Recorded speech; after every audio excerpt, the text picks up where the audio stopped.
Back, everybody. This is game 2 of the Keene State Owls versus the UMass-Dartmouth Corsairs. The Owls lost game 1 10-7 because the Corsairs scored 5 in the 9th inning. Owls are hoping to come back a little bit here and win this one.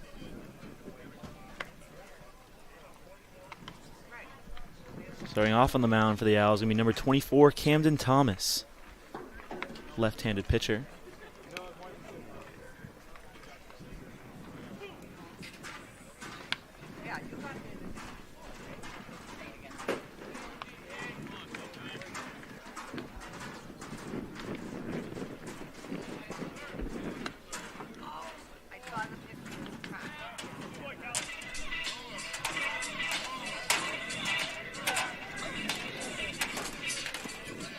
Up first for the Corsairs will be Brett Baker to start the game off. Corsairs, the center fielder, number 3, Brett Baker.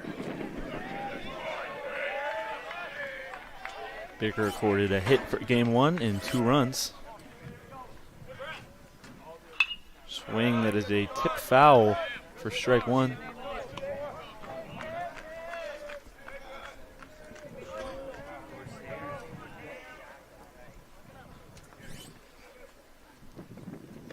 Pitch that is low for ball 1.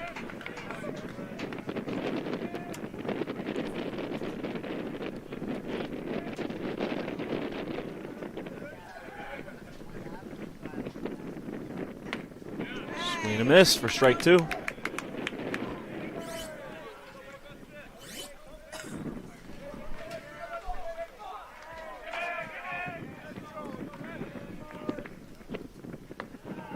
Pitch that is low for ball number 2.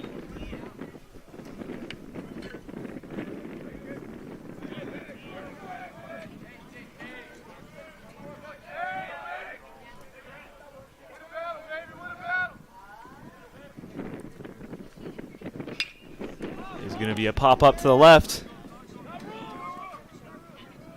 And it will be a foul ball. Be strike number 2. Count is 2-2.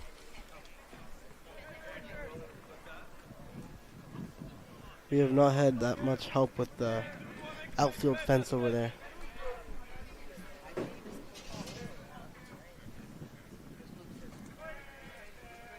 That is true. That is high for ball 3, making it full count. Baker has a 284 batting average on the season.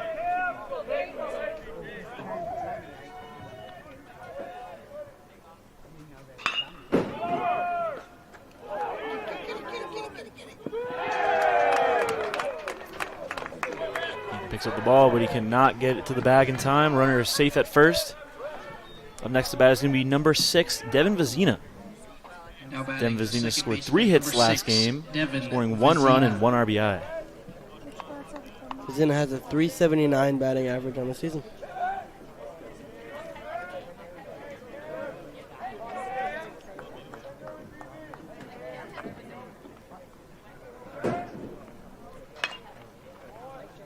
That was the first pitch will be a foul ball for strike 1 for Vizina.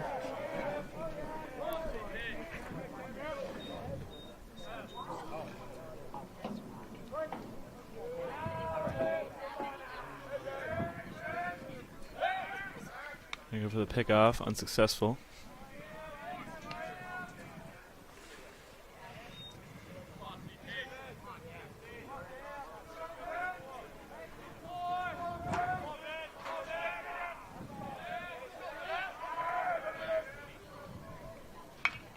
So there's a tip, foul for strike 2.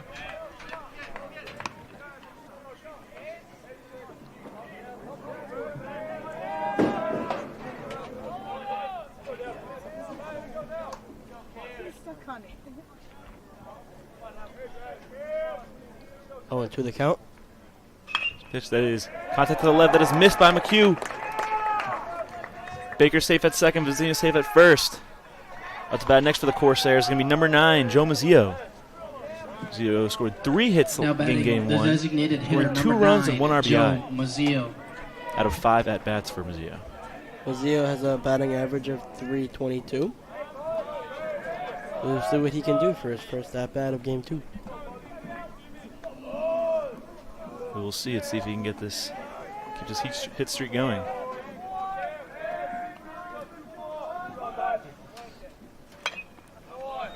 First swing is going to be a tip for foul ball. It's strike number 1.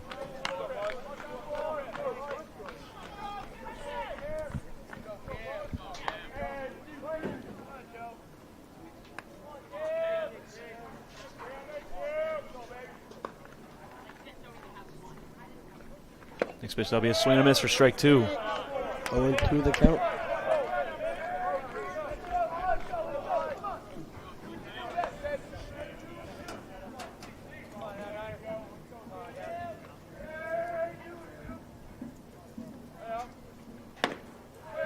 This pitch that is outside for ball 1.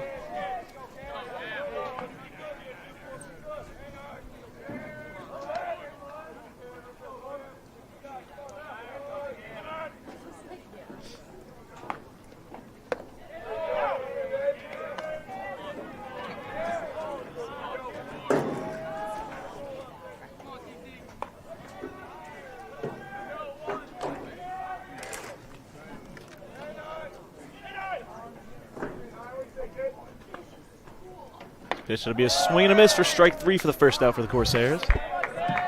Now batting the third baseman, number 8, Andrew Posse. Cam Thomas has a 5.44 ERA through the season with 41.1 innings pitched. 25 runs, 25 earned runs. That is Posse. Last game, he hit twice. 2 runs and 1 RBI out of 4 at-bats.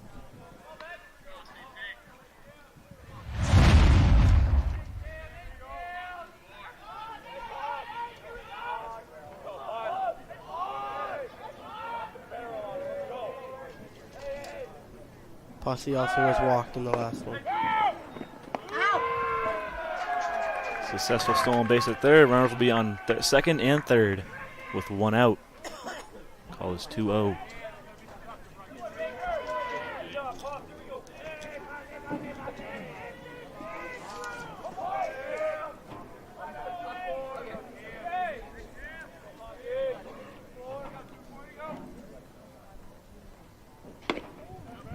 This is down the middle for strike 1.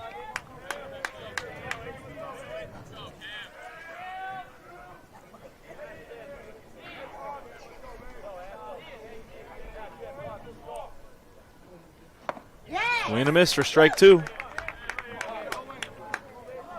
Beautiful pitching by Cam Thomas.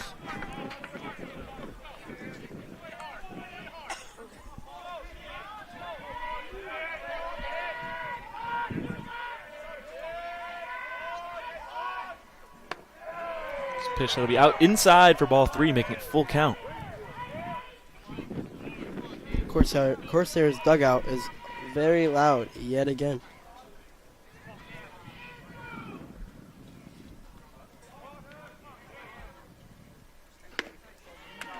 Pitch that'll be outside for ball 4, giving him a base. Bases will be loaded. That's bad. Next for the Corsairs is number 1, Jake San Antonio.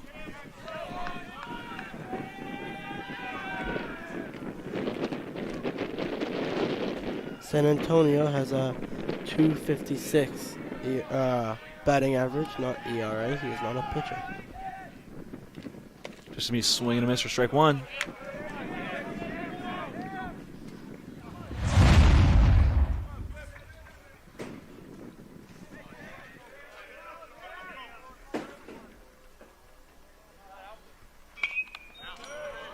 It's a tip for a foul. That is strike 2.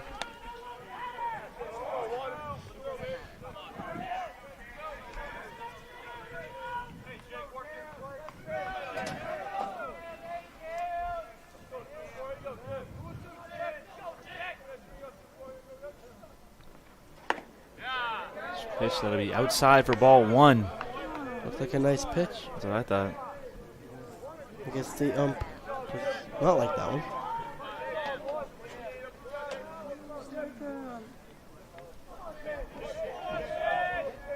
Cam Thomas with the windup. The contact made down the middle.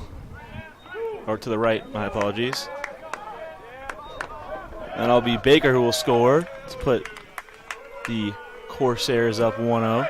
Now batting the left fielder, number 25, Chris Costigian. Bat now for the Warriors is Chris Costigian.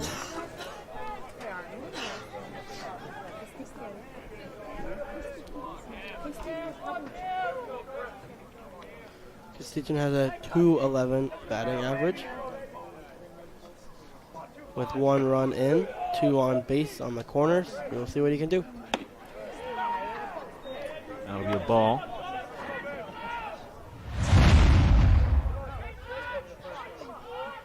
Costigian did not play in the last game, but he's in for game 2.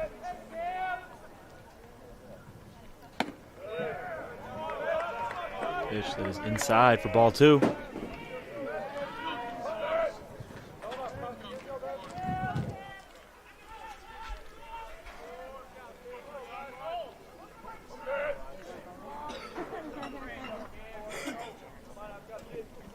Swing and a miss for strike 2.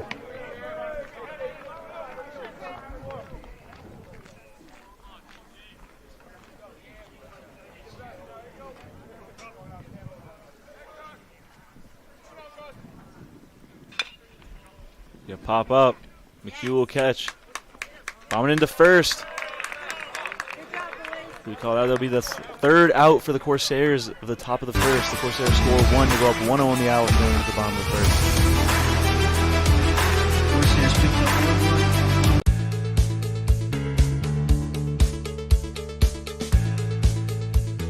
1-1. Being a part of the different activities and organizations that I've been a part of, I'm actually able to see myself where I'm like, hey, I actually can make a change. I'm one person that can make a difference. Division III has helped me to develop teamwork skills, critical thinking skills, time management skills. It's not just about basketball, or it's not just about school. It's about developing yourself as a person altogether.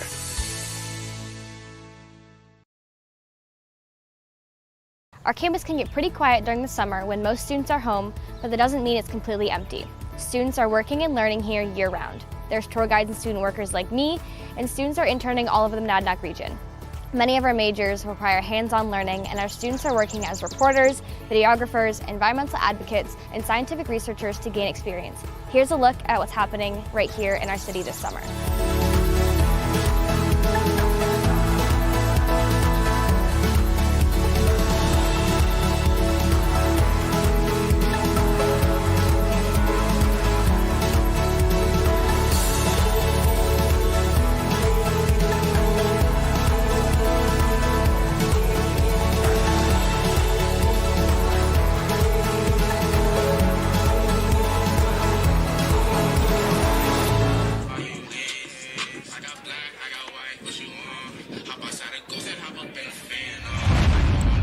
Back score. This game is 1-0 Corsairs.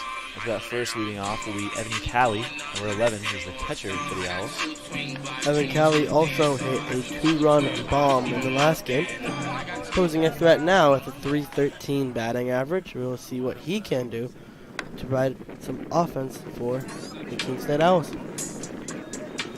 as he struts up to the box. The Owls, the catcher, number 11, Evan Calley.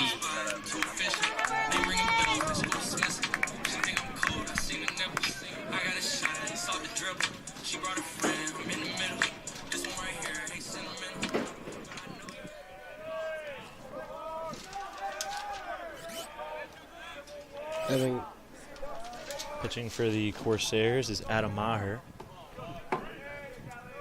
Pitch that is low for ball 1.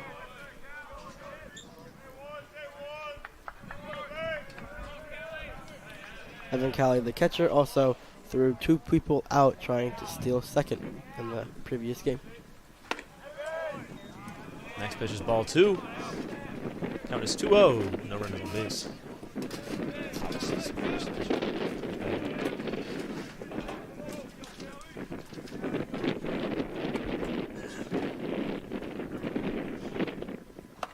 Pitch is going to be high for ball 3. I would very much appreciate a leadoff walk.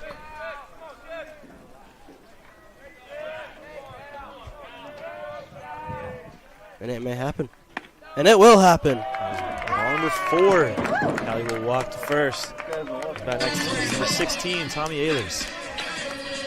Now batting the center fielder, number 16, Tommy Ehlers. Tommy Ehlers also poses a threat with a .292 batting average.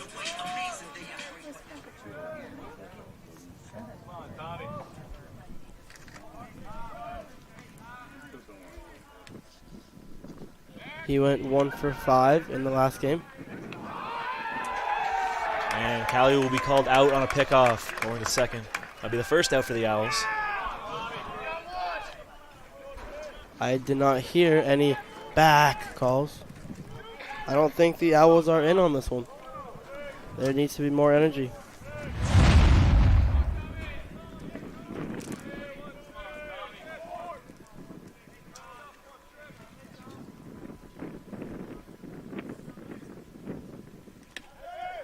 This is going to be strike 1 for Ehlers.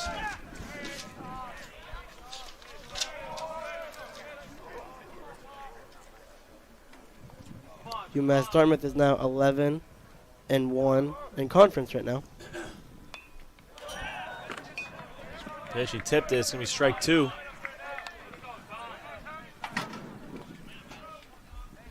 East Con lost to UMass Boston in the first game of the doubleheader. So UMass-Dartmouth now jumps to the number 1 seed. East Con goes to number 2.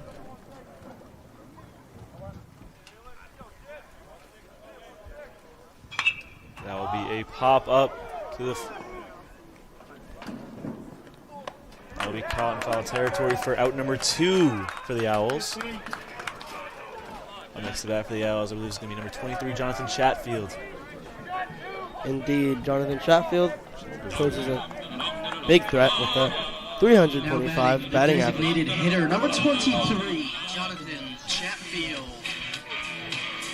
With UMass Boston's win today, they will stay at 3rd place with the 10-3 conference. Chatfield has been moved to DH, designated hitter. Chatfield was also playing left field in the previous game and got the Owls started with a 2-run home run. First pitch resulted in a ball. We'll see what he can do for this at-bat. So it's going to be low for ball 2.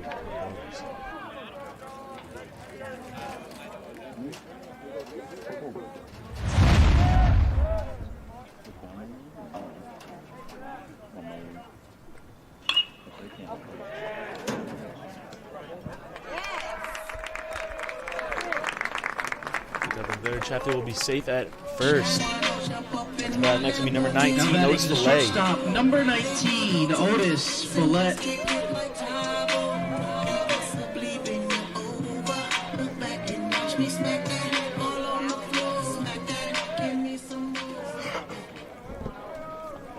Fillet has a .330 batting average.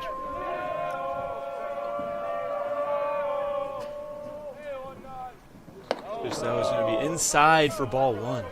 And definitely a bit high as well, as it could have hit his head if it was a little more. Yes, indeed.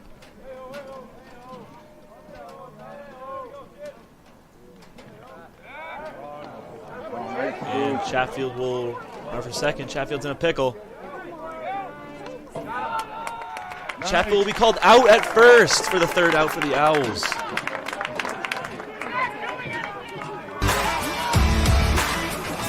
Score at the entrance first. For the Corsairs, 0 for the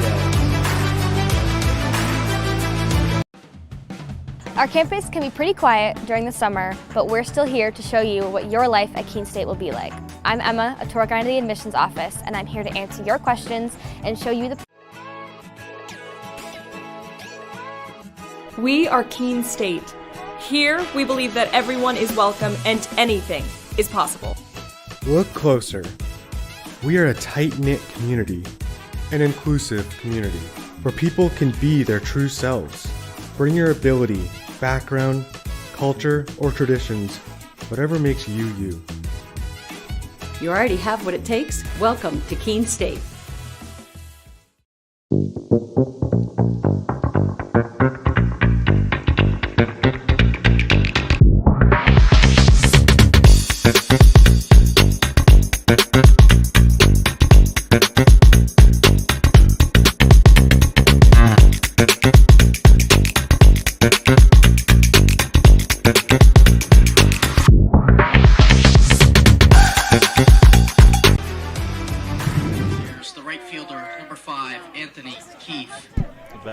Corsairs is going to be number 5, Anthony Keefe.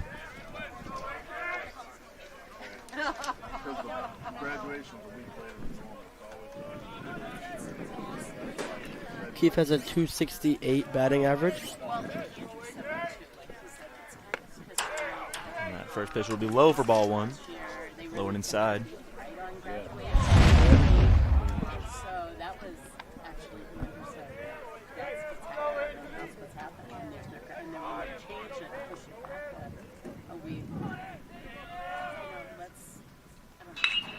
There'll be contact made to the left.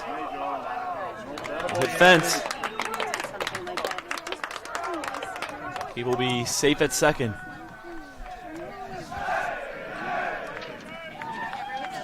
About next for the Corsairs is going to be number 18, TJ Keefe. 18, TJ Keefe.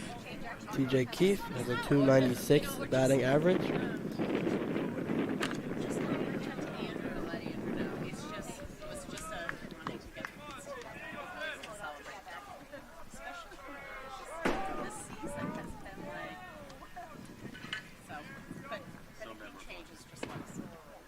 This pitch will be good for strike 1. Anthony Keefe retreats to second, where he will take a little bit of a lead. Cam Thomas on the mound, watching second. It'll be a bunt. And they opt to bunt. Thomas throws into first, and he's called out at first for the first out for the Corsairs. Now batting the shortstop. Good speed by Thomas. Wixon. That's bat next for the Corsairs is going to be number 16, Cooper Wixon. Cooper Wixon had a great hit in game 1 in the 9th inning to put the Corsairs up above the Owls. Indeed, he hit a 2-run home run. And he also does have a 278 batting average coming into game 2. First pitch is going to be ball number 1 down by the feet.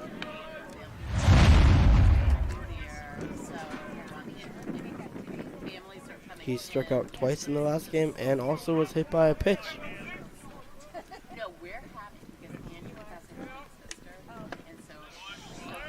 Next pitch will be good for strike 1.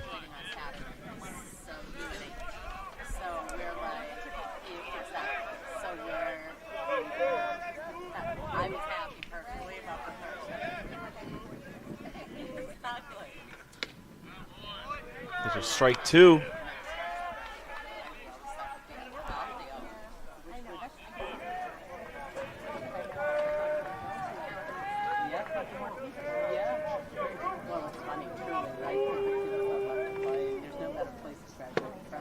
Just inside for ball 2.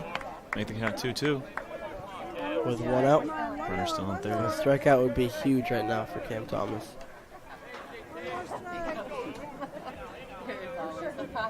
It's not like you. Yeah, that'll be on my to-do list. Inside for ball 3, making it full count.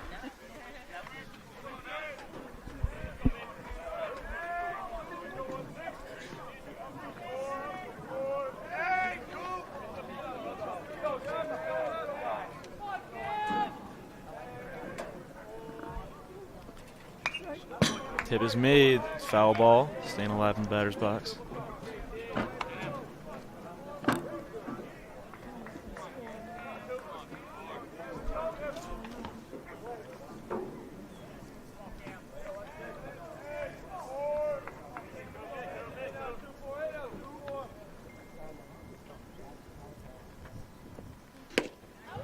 This pitch will be good. And he's called out. It's the second out for the Corsairs. Number 3. It's about now number 3, Brett Baker. Back to the top of the order.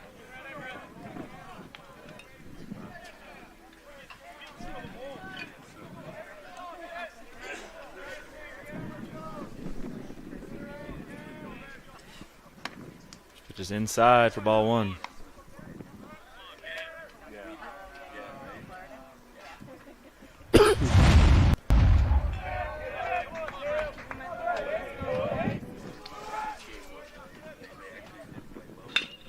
Contact made.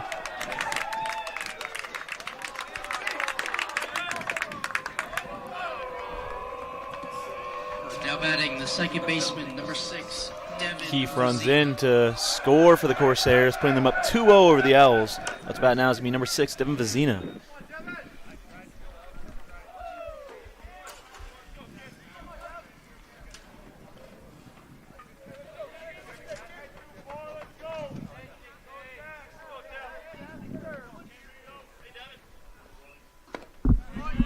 First pitch will be good for strike one. Yeah, where 4 will be done and moving on.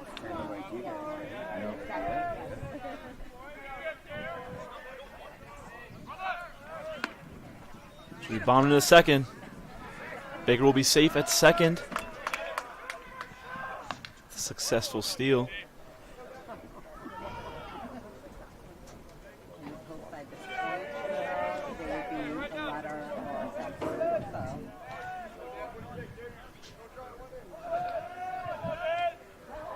Cam Thomas looking at second. So that'll be low for ball 3. Or ball 2, sorry, not ball 3.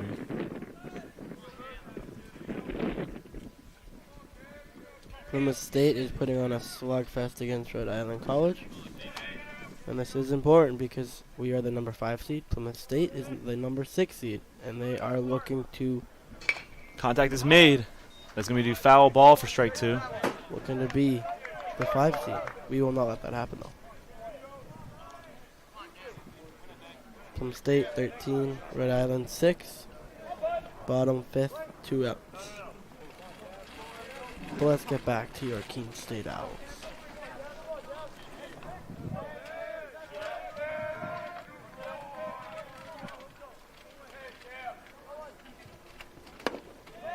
Be low for ball 3, making it full count. 2 outs on the board.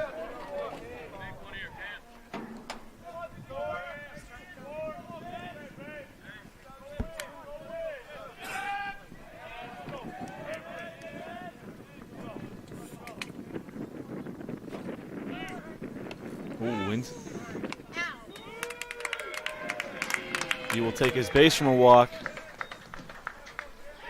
That's bad. Next is going to be number 9, Joe Mazzio. Joe Mazzio.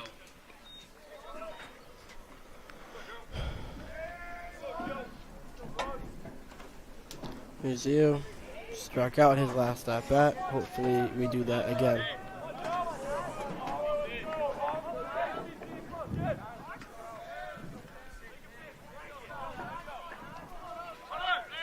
This contact me a foul ball. Strike 1. Gonna go right to the Corsairs dugout.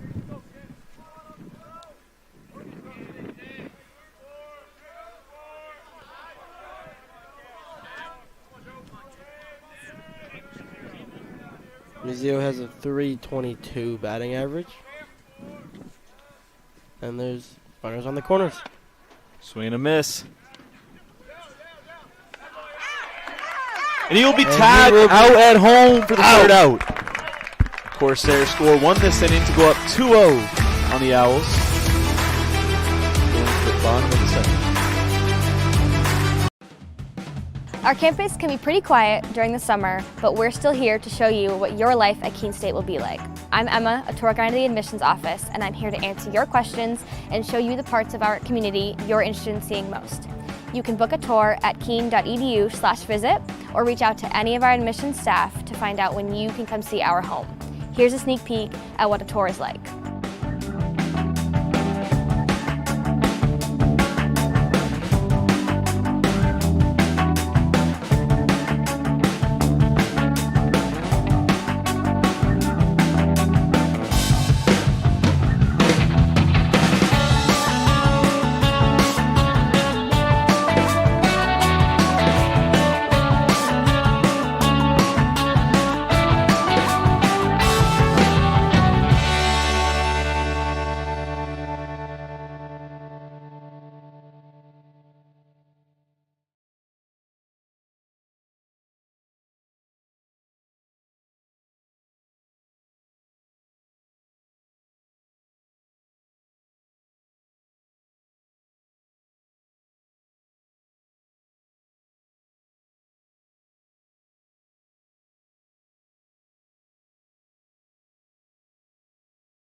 back. Score is 2-0. Corsairs are up. Comes back first for the Owls will be number 19, Otis Fillet. Leading off for the Owls, the shortstop, number 19, Otis Fillet.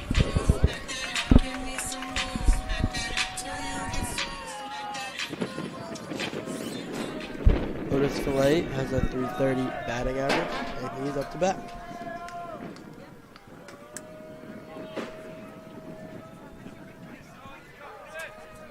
He struggled a little bit in the previous game in the box. Let's see how he can do today. Pitch that is ball number 1 outside, a little high as well.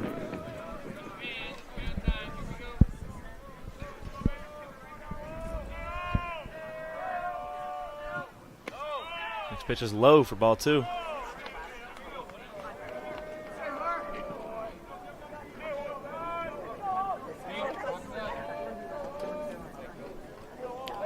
If the Owls want to stay in this one, we're going to need some runs pretty soon. Play makes contact. That will be a foul ball for strike 2.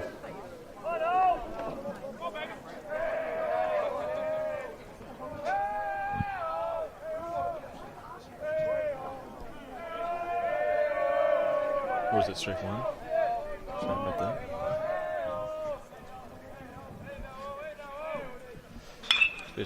That is contact made to the right. Fillet will be safe at first. Now batting the first baseman, number 25, Brendan Eaton. Brendan Eaton has a .355 batting average. Before game 1, he had a .348 batting average.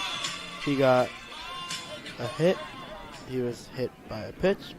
He got a walk. And he had an RBI double and then a strikeout. So it went up.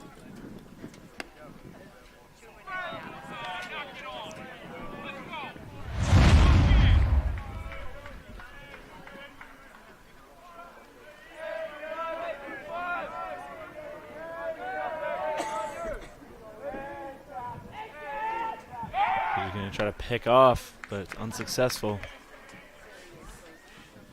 Fillet with the quick reflexes. Now let's see what Eaton can do at bat. Leads the team in average. His pickoff is a little weird. He's quick with it. Eaton makes contact. That will be a foul ball. I thought for sure that was fair, but hold out. Eaton disagreed with the call. That is strike number 2.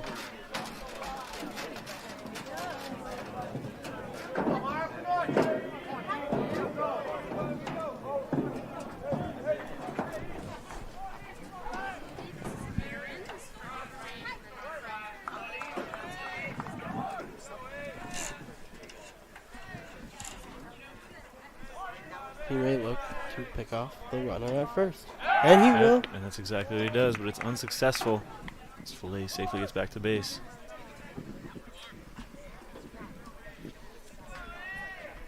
Lines up.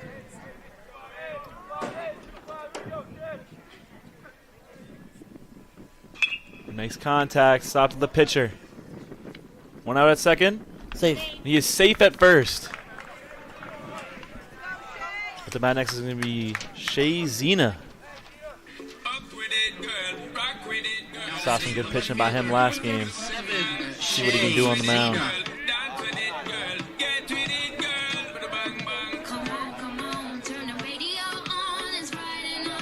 Shea Zena has a .293 batting average and pitched in game 1. He started. Pitched 4.1 innings.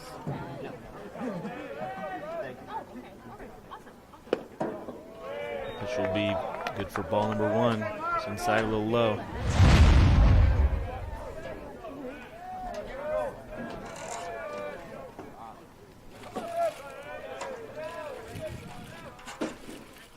Pitch was swing and a miss for strike 1. This is Zena's first at-bat of the day.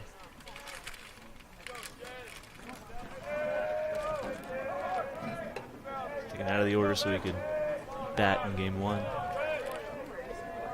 Or so he could pitch, sorry. Maybe contact will pop up. It's going to be a foul ball for strike 2.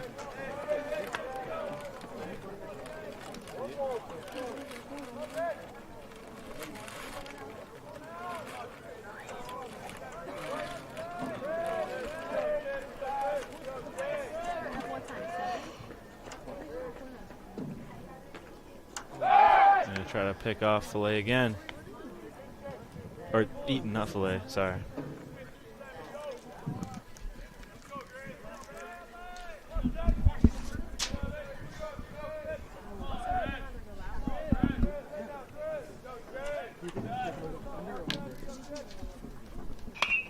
Eaton make contact, but it will be a foul. Shazina batting, 1-2 the count with 1 out.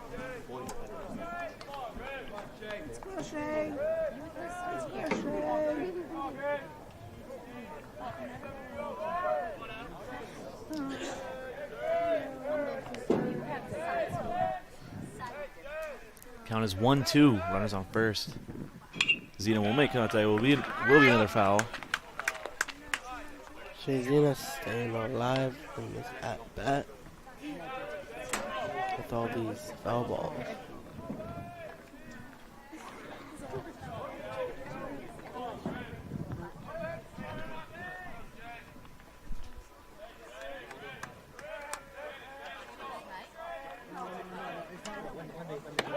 This pitch will be high for ball 2. Make the count 2-2.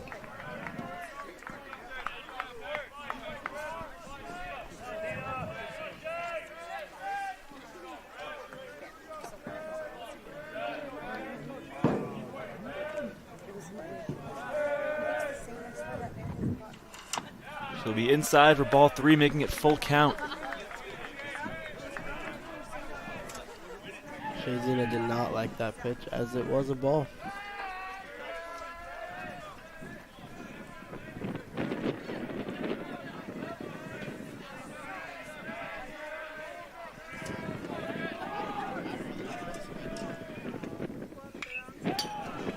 Makes contact for the tip for the foul, keeping himself alive.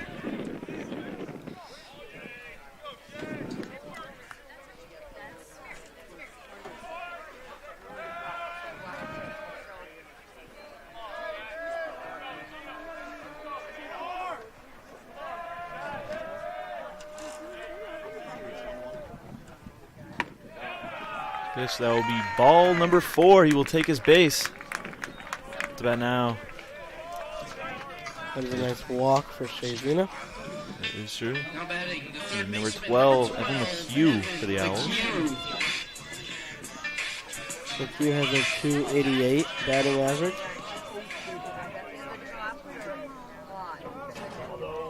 He was hit by a pitch his first at-bat in Game 1. He also brought in 2 runs with a single in the last game.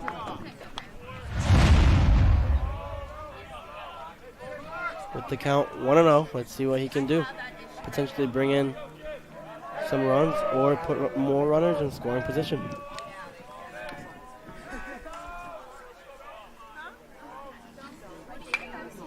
I think will be made. That will be a foul for strike number 1.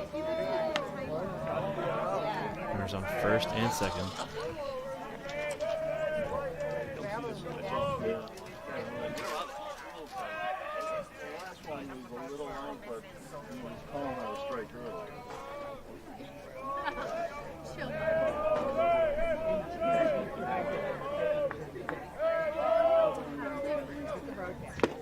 Swing and a miss for McHugh, strike number 2.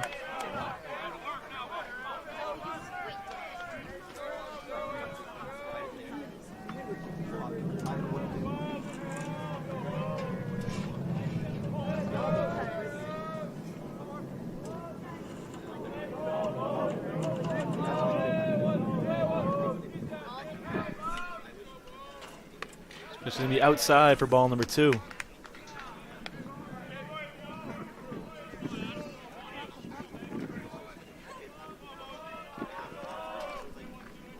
Adam Maher has a 2.04 ERA through the season with 39.2 innings pitched.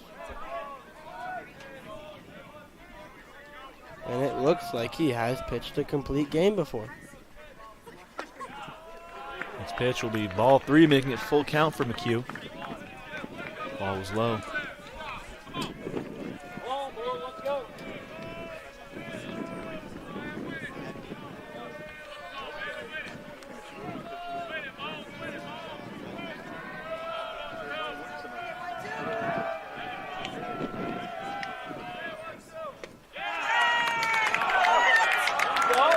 That is a wild call. Out for out number 2 for the Owls. That is a wild call as he struck out, apparently. I did not see that. It definitely looked like a ball. Let's bet now for the Owls. Hamilton Barnes has a 282 batting average and did not hit in the last game.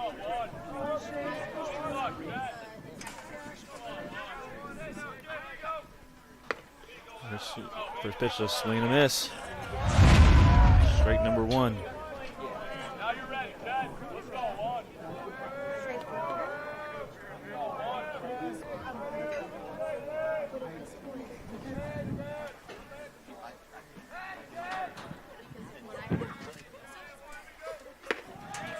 Next pitch is going to be a swing and a miss for strike 2.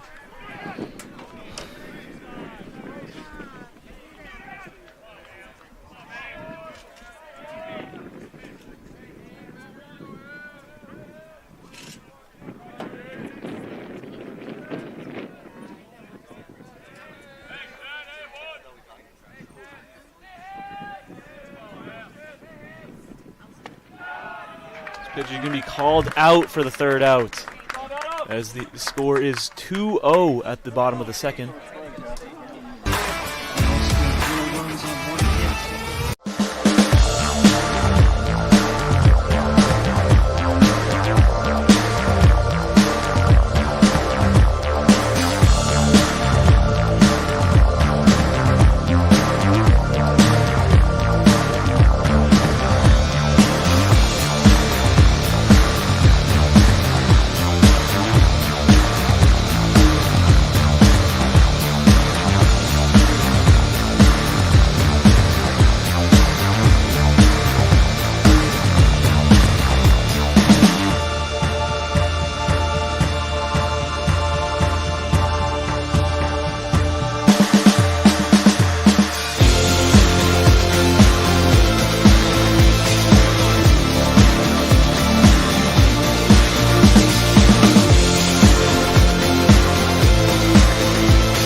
Leading off for the Corsairs, the designated hitter, number 9, Joe Mazzio.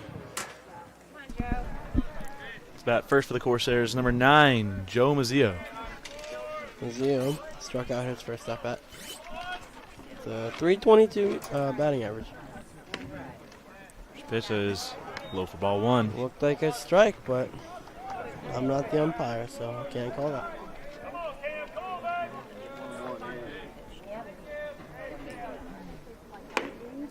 This pitch is going to be outside for ball 2.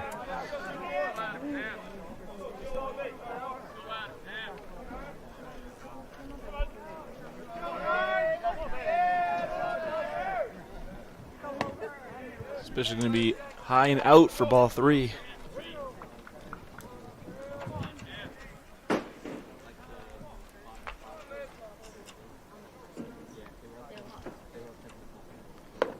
This will be low for ball 4. Zio will walk to the base. Now batting the third baseman, number 8, That now this is number 8, Andrew Posse. Posse was walked his last at bat, and he poses a deep threat with a 392 batting average.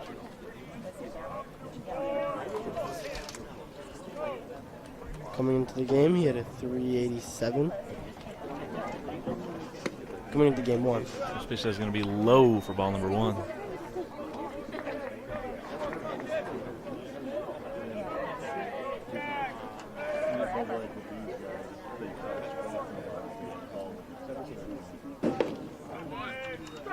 good for strike one. I do see someone warming up a little bit in the pen, but it's the early stages of the warm-up, so I do think Cam Thomas will be in the game for at least another inning. Let's go for the pickoff, unsuccessful.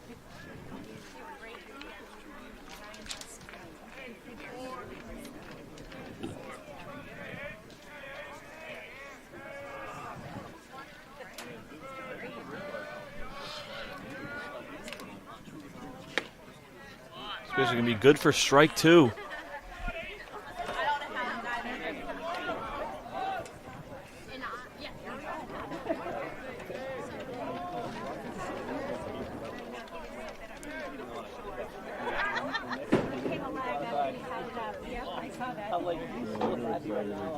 Pick off again, unsuccessful.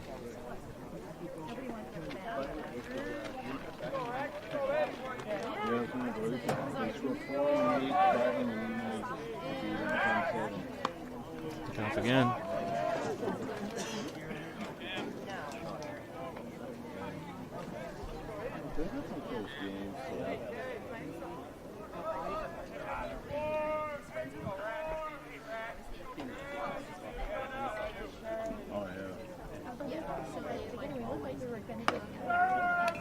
Pitch is going to be good for strike three for the first out of the inning. He's going to be out of here. Now batting the first baseman, number one, Jake San Antonio has a .256 batting average. He had a sac fly RBI last at bat.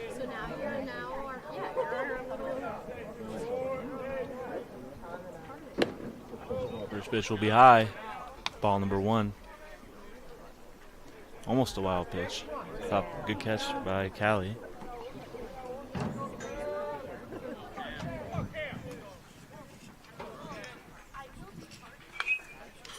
This pitch will be tipped. That will be a foul. Strike number one.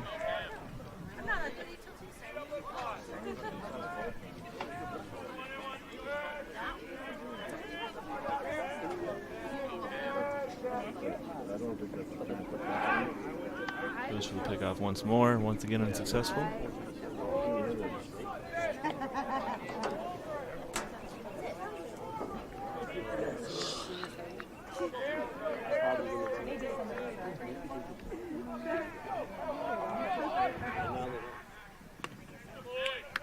This pitch, that is strike two.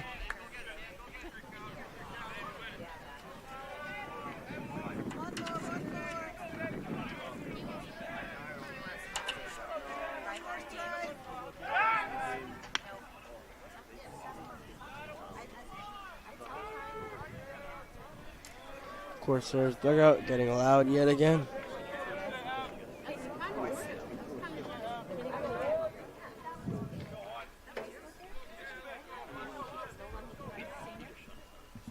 Pitch that is contact made up to the left. That will be caught for the second out for the Corsairs.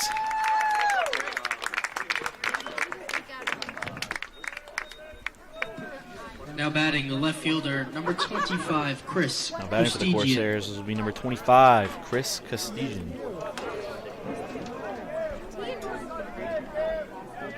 Today's broadcast is brought to you in part by Keene Auto Body, located at 543 Main Street in Keene, your collision specialist since 1928.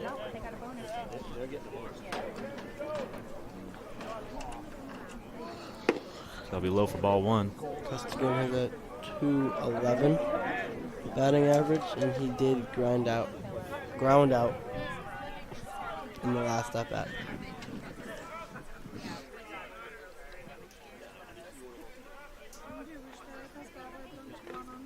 There's a wild pitch.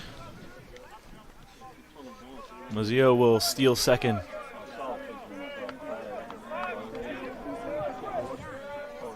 We're at second, 2 outs. Count is 2-0. Cam Thomas back on the mound, getting set. He watches the pitch selection. This pitch will be ball number 3.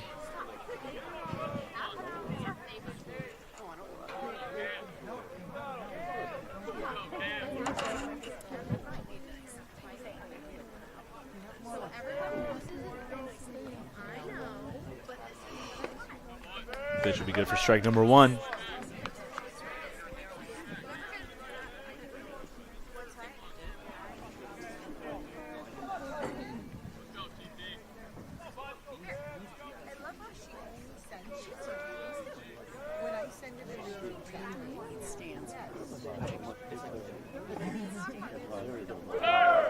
Pitch that will be contact to the right. Mazzio will score, putting the Corsairs up 3-0 on the Owls. Corsairs have scored 1 every inning so far this game. If you keep doing that, that's 9 runs, and that might be enough to win the ball game. Next to the bat is going to be number 5, Anthony Keefe.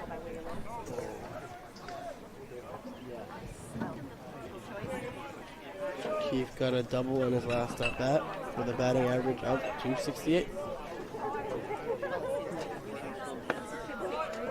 First pitch will be down the middle, good for strike number 1.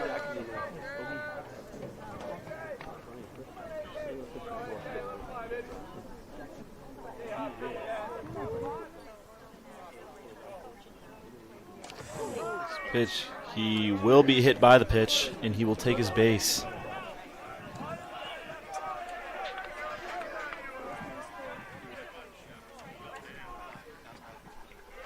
Not the bat. Next is going to be number 16. No, sorry, number 18. TJ Keefe. Now batting the catcher, number 18, TJ Keefe.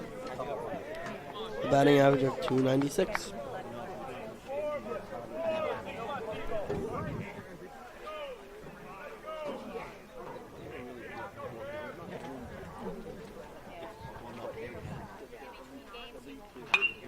That'll be a foul ball for strike 1.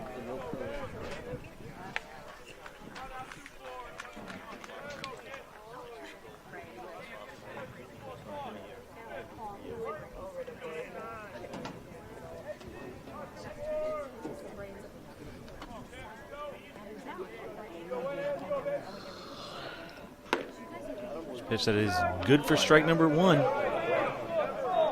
Or strike number 2, sorry, not strike 1. Forgot about that foul ball. Hey, Blue, let's go.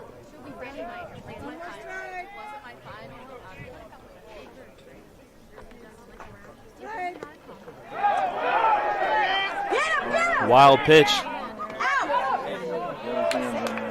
Called safe at third, or safe at third and second after a wild pitch.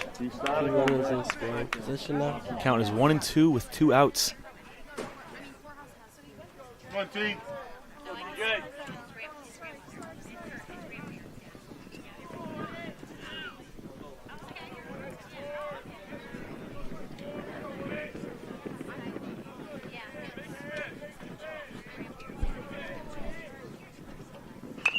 Pitch that will be fouled again. Fouled over to the Corsairs dugout.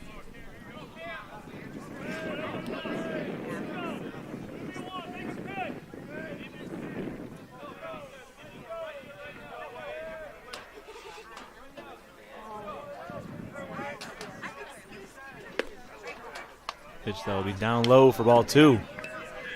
Count is 2-2.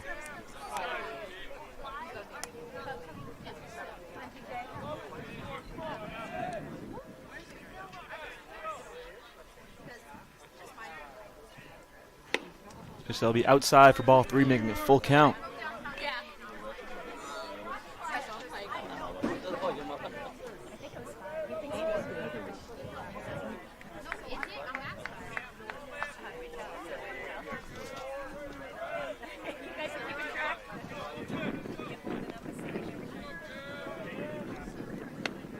Pitch that will be outside for ball 4. Loading up the bases.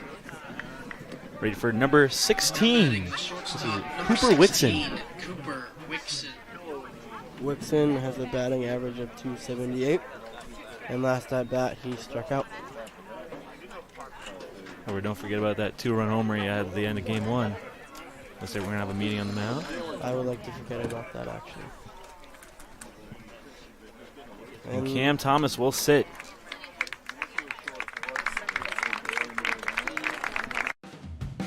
Our campus can be pretty quiet during the summer, but we're still here to show you what your life at Keene State will be like.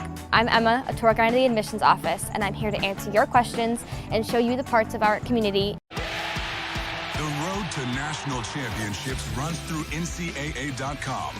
And whether you follow one college team or all of them, it's never been easier to get the content you want all in one place. With live broadcasts of multiple championships across all divisions. With exclusive access. Turn this music on, we still dancing. And highlights for every single championship. Stay in the game all season long with NCAA.com, the home of college sports.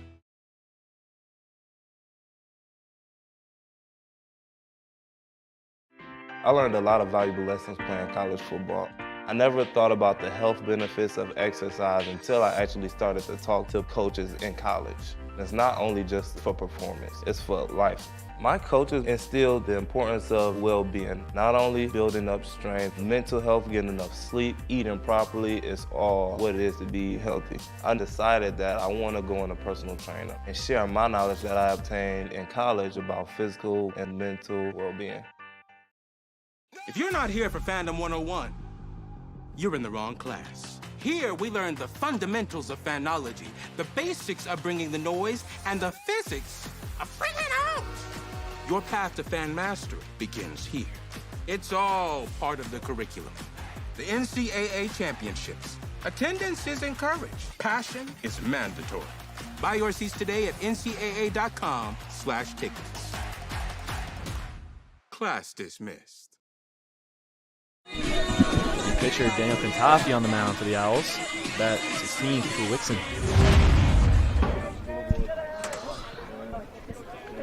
Wixon struck out his last at-bat, and his batting average of 278. And yes, indeed, he hit a 2-run home run in game 1. That would be good for strike number 1. 2 outs still on the board. Bases are loaded.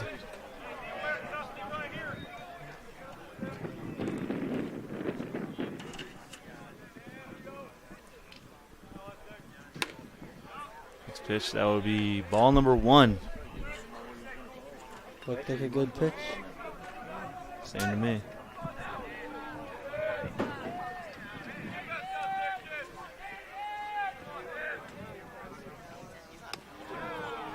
Pitch is outside for ball 2. Good stop by number 11, the catcher, Evan Callie. That saved the run, I would say, probably.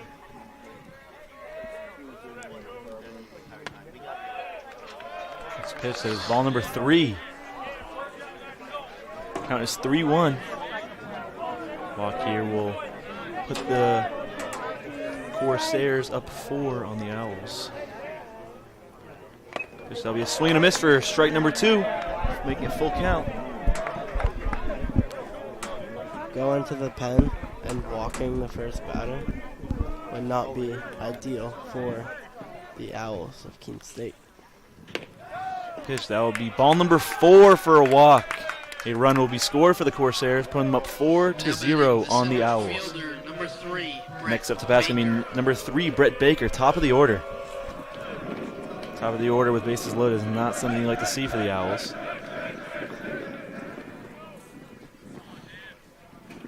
Baker has 2 singles, 1 bringing in a run, and has a 284 batting average.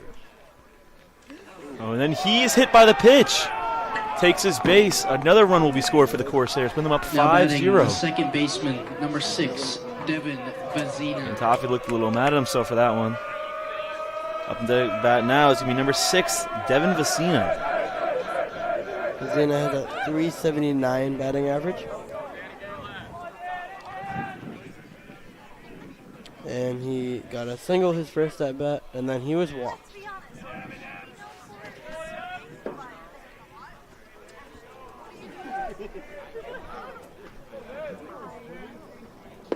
Pitch, that would be low for ball number 1.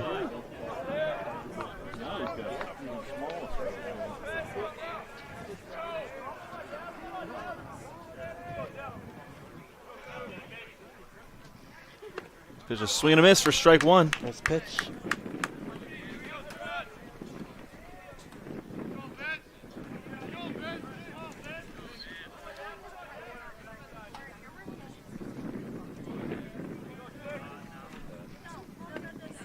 Pitch. That pitch will be good for strike number 2. 1-2 is the count. 2 outs. Bases loaded.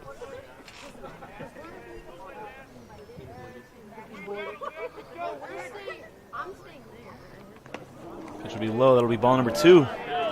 Wild pitch, no steals. Count is 2-2. Evan Cowley got right on top of that ball. Was able to glove it so that the runners did not try to attempt to steal.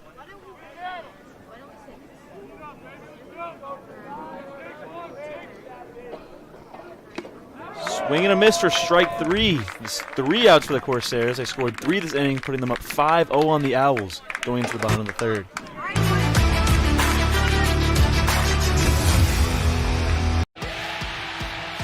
To national championships runs through NCAA.com. And whether you follow one college team or all of them, it's never been easier to get the content you want all in one place. With live broadcasts of multiple championships across all divisions, with exclusive access. Turn this music on, we still dancing. And highlights for every single championship. Stay in the game all season long with NCAA.com, the home of college sports.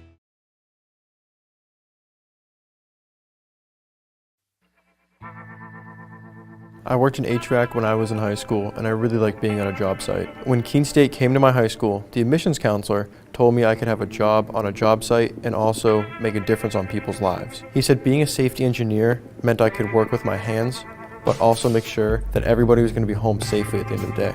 The safety field is growing rapidly because companies are noticing that keeping their workers healthy means that they can keep their workers working. My plan is to graduate from Keene State so I can get back onto a job site as a safety engineer. It's great because there's jobs to choose from all over the United States, so I can basically go anywhere I want. Keene State is giving me the tools to make that happen.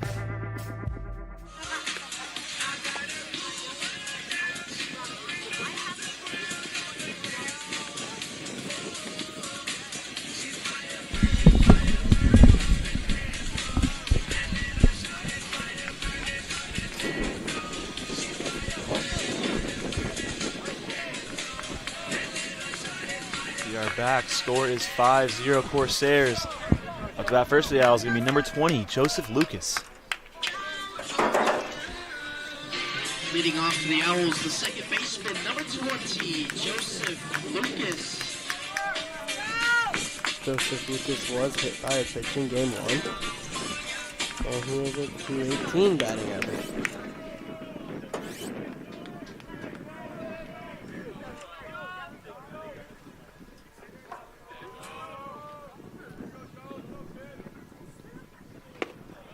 Pitch will be good for strike number 1.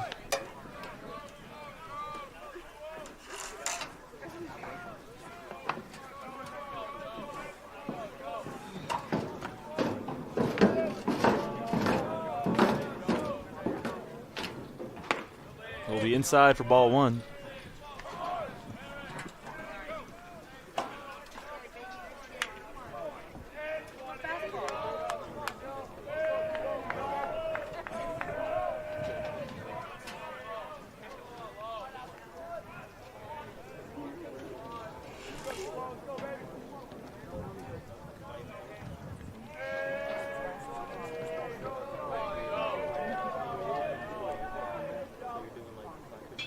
Pitch will be a pop-up, looking like a foul. It's going to be strike 2. It will stay foul. Let's go, Joe. Come on. Let's go. Lucas back in the box, getting ready. As Maurer watches on, gets the signal, and he throws it. Contact will be another foul. Count right now is 1-2 for Joseph Lucas. That was the 4th pitch.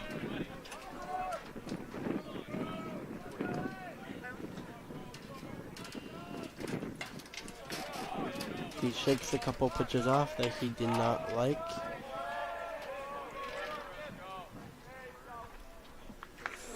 Joseph Lucas will be hit by the pitch again, just like last game. I would give that warning. He will take his base. Now return to the top of the order with Evan Calley, catcher.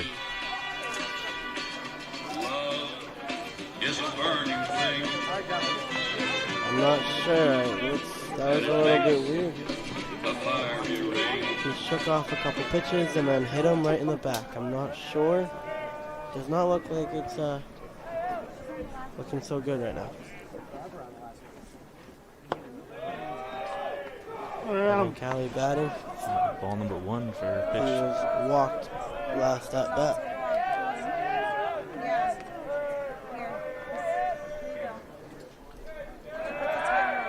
I'll try to pick off Lucas, but get to the base in time. Will be unsuccessful. Evan Calley came off of a 2-run home run in the game 1. Pitch was inside. Ball 2.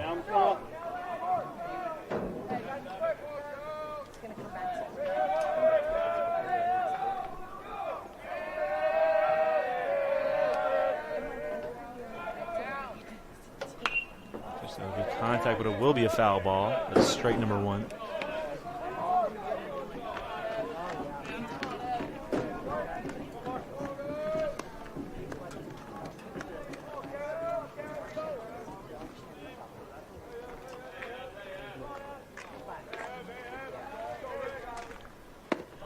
Pitch down the middle for strike 2. Make it count 2-2.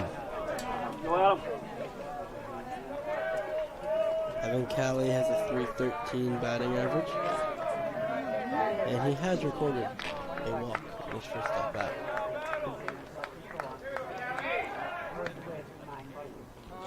Unsuccessful pickoff for the Corsairs.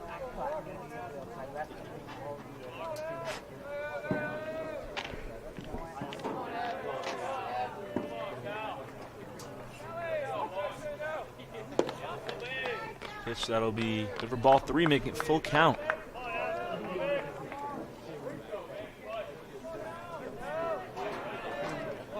Evan Calley doing a great job staying in this one.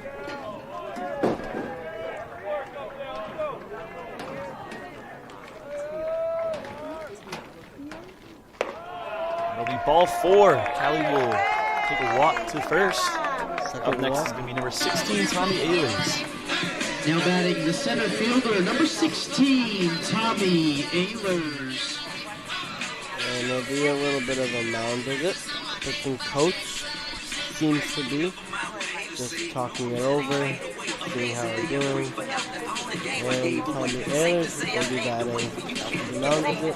On his first at bat, he had a pop-up, and then batting average and then the pitch. Maher started out this game well pitching.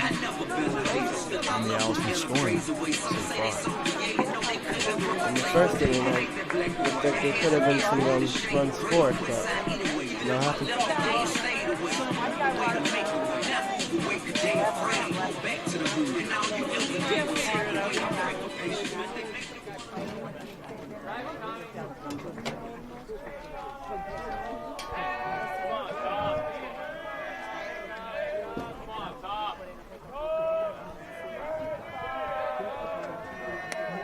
Mara watches second. Down the middle for strike 1. First pitch is a strike for Ehlers.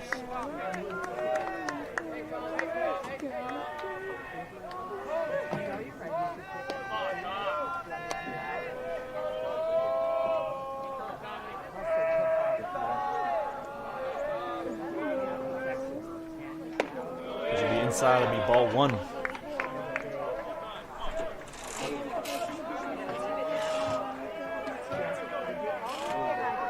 Up to bat next is D.H. Chatfield, .325 batting average. So we will see if we can get bases loaded for a potential grand slam.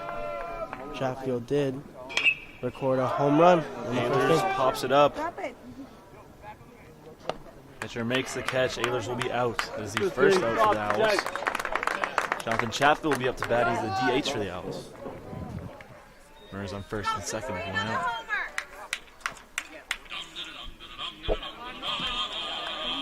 Now batting the designated hitter, number 23, Jonathan Got a Chatfield. .325 batting average. And he was also walked in the first at bat for him. Sheffield's been great at bat today. Indeed. 2-run home run in the last game. Got the Owls started off. Let's see if he can, yet again, get the Owls started off again. Just that is low for ball number 1.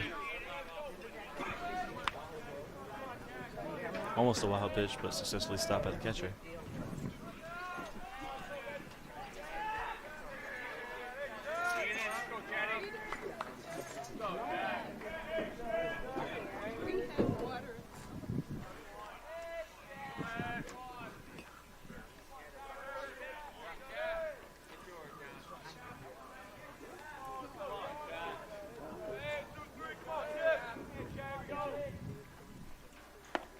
Next pitch, that would be good for strike number 1. That looked like a good pitch. Personally, I would have swung. But I do not play baseball, so.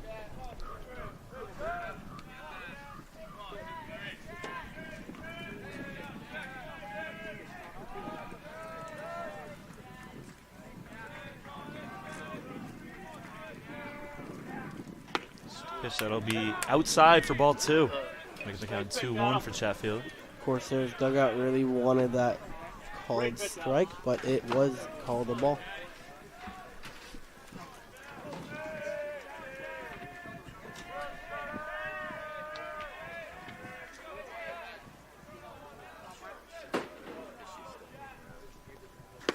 Pitch that'll be inside for ball 3. Count is 3-1. Let's go, Blue. Let's go. Head coach is yelling at the ump. Hey, we'll question him back here. Just giving him a quick talking, telling him, hey, you We'll can't do give you a that. video later. Let's go. It's horrible. Let's go. It's a guessing game. And the head coach will be thrown out. The head coach just got ejected, Bob Prince folks. for the Corsairs will be ejected from the game. Bob Prince is out of here. Was told multiple times by the ump to stop. Good job. You called somebody out. And again, I'm saying this both ways. Both ways. It's going both ways. We'll have video later. You can see it if you'd like.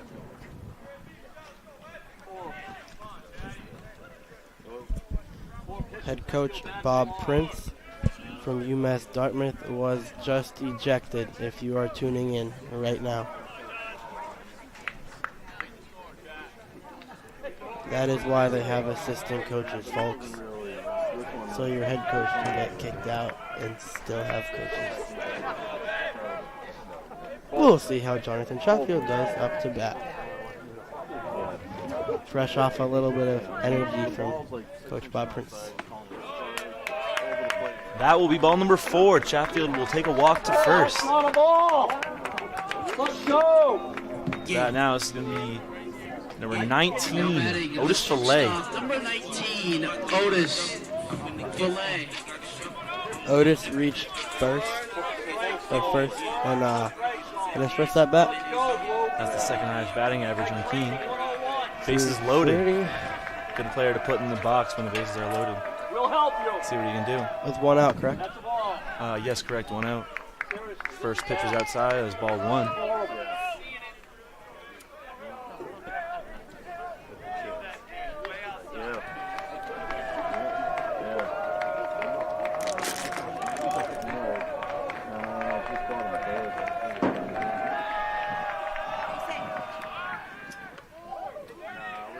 The pickoff will be unsuccessful.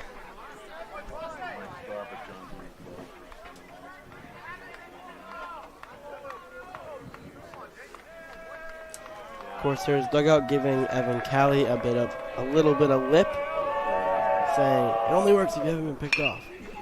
Fillet will smack it down the center. It will be caught. But one run will come in. Just like that, Lucas takes home, scoring a run for the Owls. It is 5-1. Deficit is cut down to 4. First baseman number 25, Brendan. Now batting the first baseman number 25, Brendan Eaton. Your runners on first and third. Great hit by Filet. Eaton has a batting average of .355, the highest on the team currently, and he reached first base in his first at bat. Strike. Just helping you. First pitch is good for ball 1. 2 outs on the board.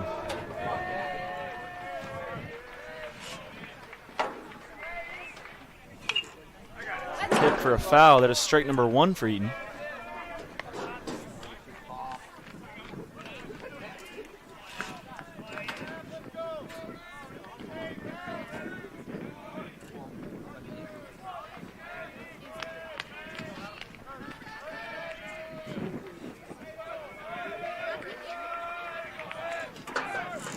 Swing and a miss for Eaton, but a wild pitch.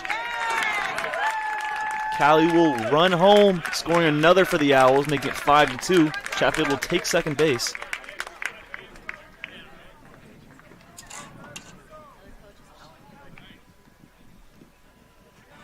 One of the assistant coaches wanted to ask if it was tipped, but no, it was not. The run will stand. Eaton will step back up to the plate with a count of 1-2.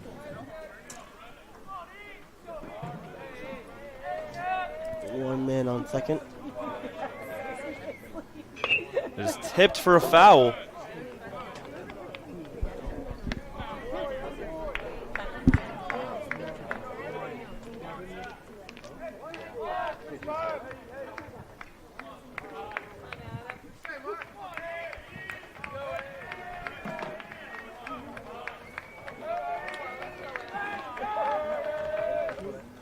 Pitch that'll be high, that'll be ball 2.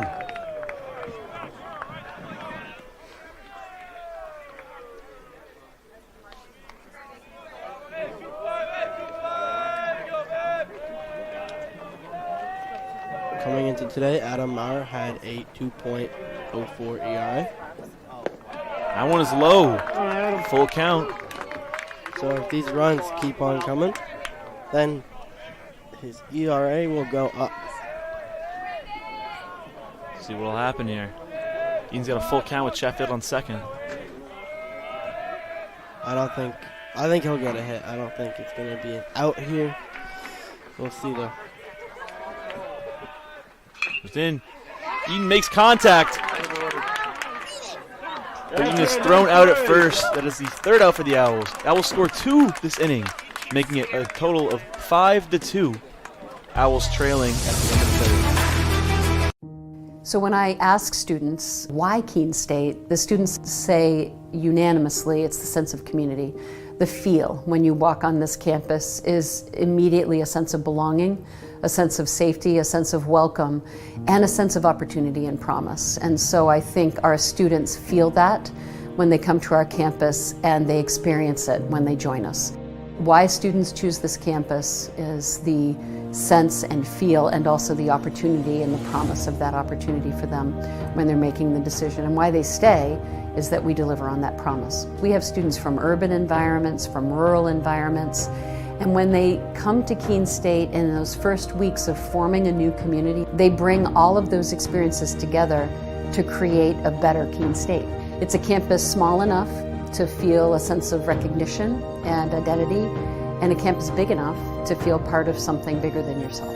This isn't a passive experience, so please get engaged, find a club, make a new group of friends, get involved in a recreational sport activity, in an intramural sport, get involved in a creative performance, go see a show, be a part of this community and squeeze everything you can out of Keene State. And if you do that, I am confident you will have an exceptional experience and your life will be changed as a result of it.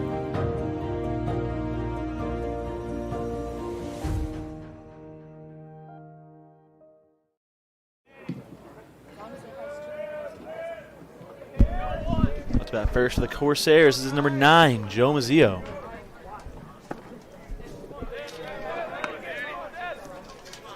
Owls still have Cantafi on the mound.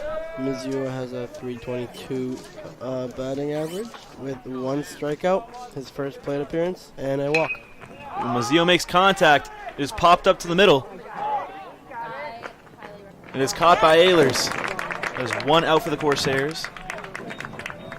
At the bat next is going to be number 8, Andrew Posse. Andrew Posse.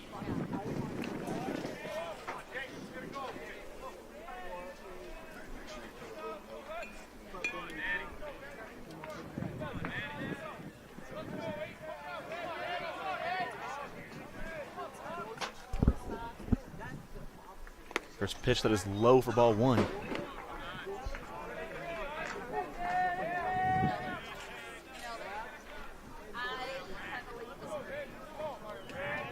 Posse has a walk and a strikeout so far. Pitch that is good for ball 2.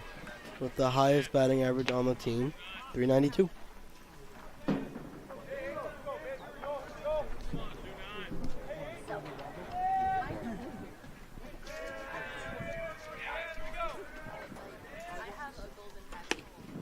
Pitch that is outside for ball number 3. Count is 3-0.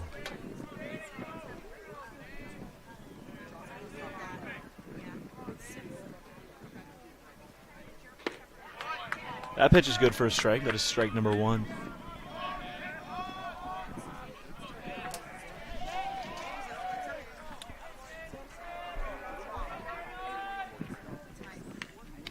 Swing. Sounded like he tipped it. That is strike number 2.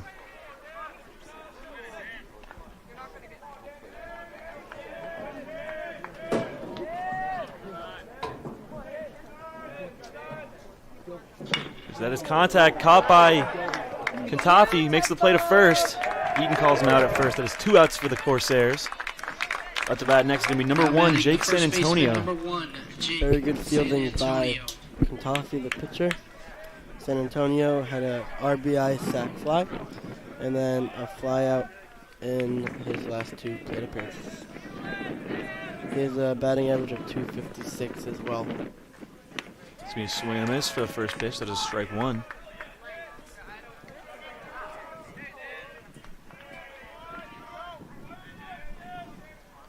Two outs, 0-1. Pitch that is low. That is going to be ball 1.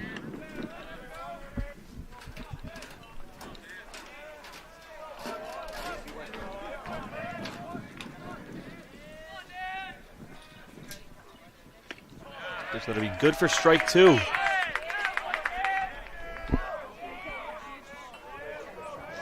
There's 1-2 with 2 outs.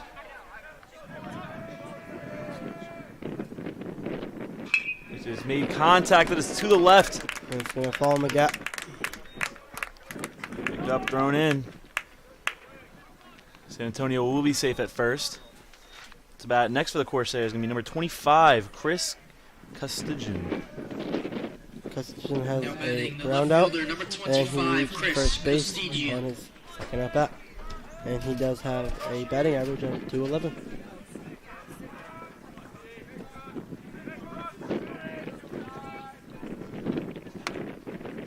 Ball's going to be outside. That is ball 1.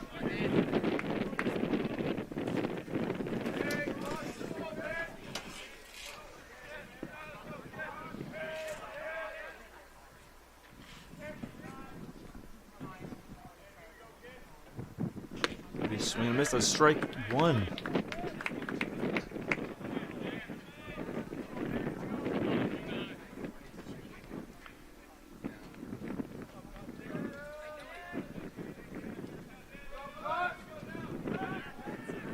Successful pickoff.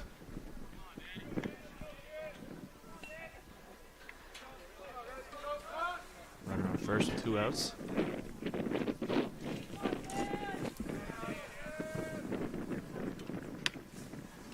Next pitch is outside for ball 2.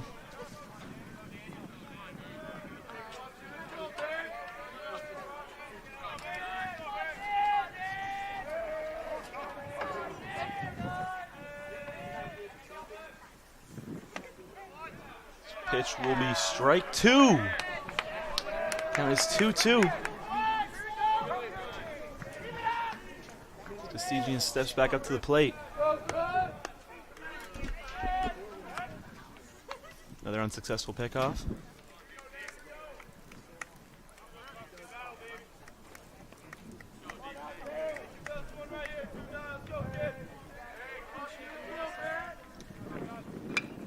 tip that, that'll be a foul ball.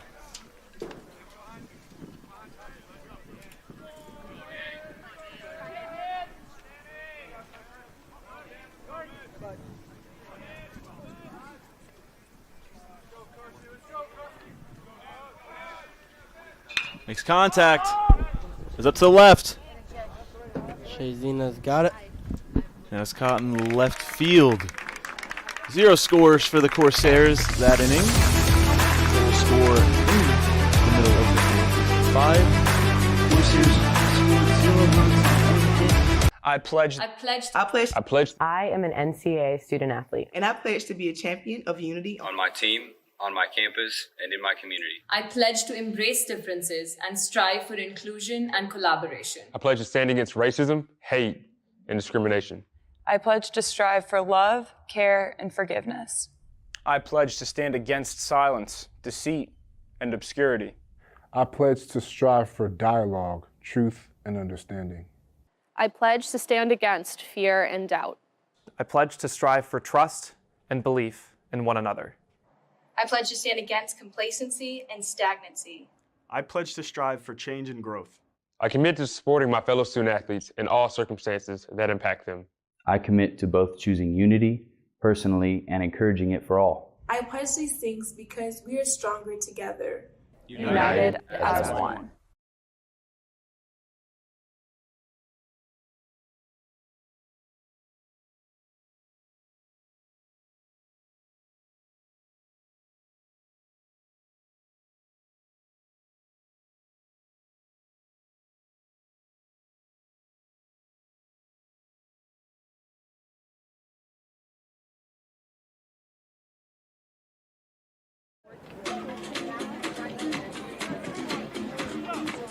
Leading off for the Owls, the left first for fielder, the Owls will be number 37, 37, Shay Zena. Shay Zena would walk his first at bat. He's batting average of 293.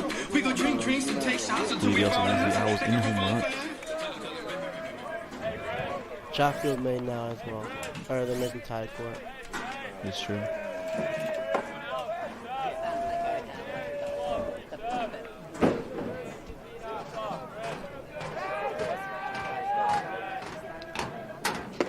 And Mr. Zena at strike one. Shay Zena has my favorite number, 87.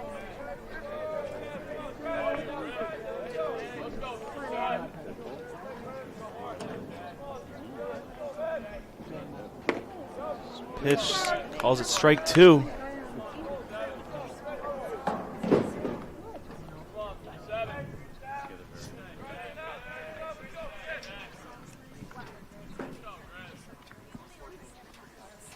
There's going to be contact made to the right. It's in foul territory. But it is caught for the first out.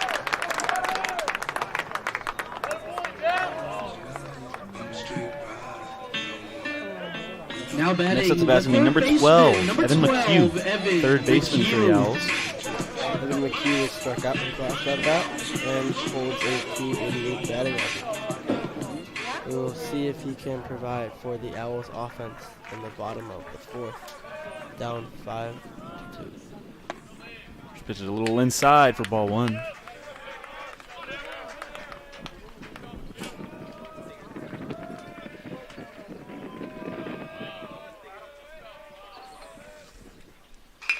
Contact.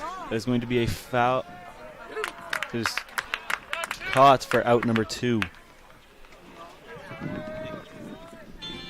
Next up to bat is going to be number 1 for the Owls, Hamilton Barnes. Number 1, Hamilton Barnes. Hamilton Barnes has a 282 batting average, and he was struck out his last at bat.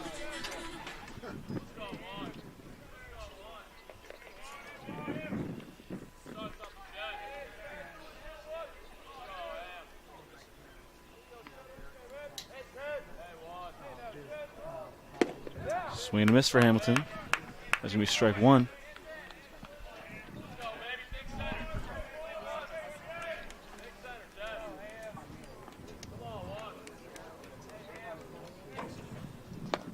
That is low for ball one.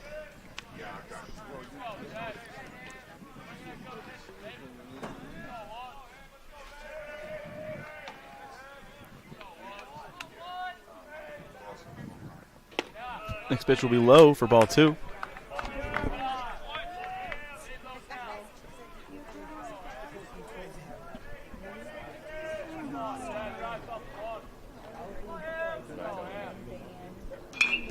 Contact as they pop up in foul territory. But it is caught.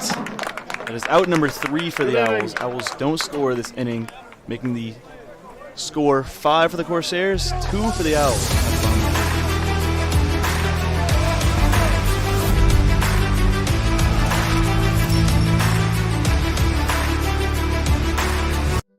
We know you will find your community along Appian Way here at Keene State College.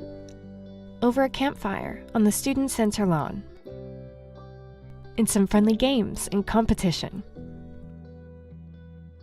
Or in a club you connect to at the Student Involvement Fair. Maybe you will find your people on the courts, in a cheering section in the stands, at the rink on the ice, skating as an owl, or chilling in the yoga studio.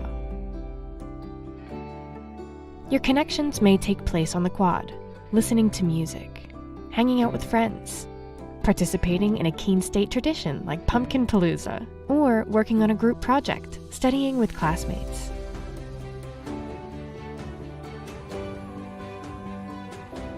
Maybe your talents will bring you together with your community on one of our stages, in the main theater. First up to bat for the Corsairs is going to be number 5, Anthony Keefe. Keefe has had a good hitting day so far. Anthony Keefe has a double, and then he was hit by a pitch at second at bat. He's a .268 batting average. Keefe tips the ball. That is strike 1.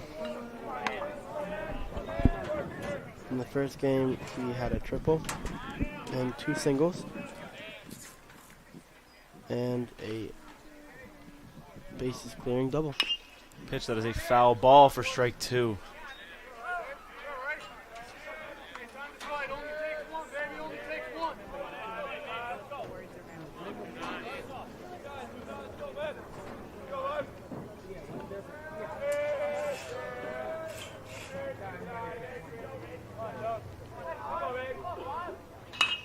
Contact, that is a pop up. Caught by Lucas. It is out number 1 now batting for the catcher, the Corsairs. number 18, TJ. Bat now is going to be number 18, TJ Keefe. TJ Keefe grounded out his first at bat and then was walked on his second at bat. He posts a .296 batting average. Did not play in game 1.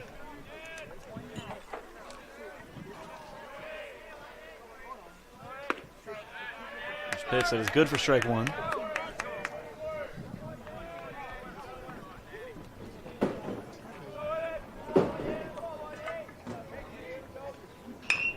a pop up. So it's going to be a foul ball, but McHugh's making his way towards it. That is a foul ball. It is strike 2. Correction. TJ Keefe played game 1, not Anthony Keefe.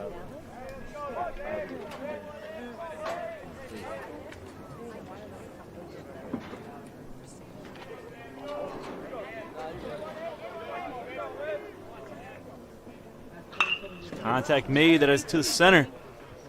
It will be caught by Ehlers for the second out.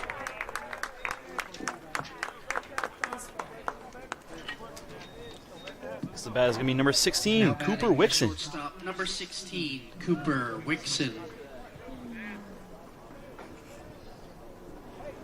Cooper Wixon struck out his first at bat, and then on the second at bat, he was walked. Contact made, looks like it's going to be foul. That is strike number 1. In game 1, he hit a 2-run home run. That practically sealed the deal for the 9th inning.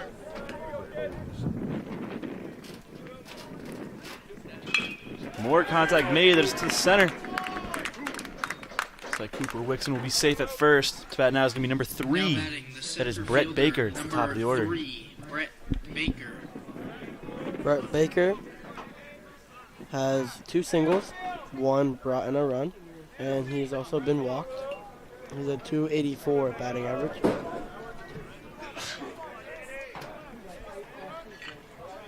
In game 1, he was walked twice, struck out twice, and got a triple. First pitch, that is good for strike one.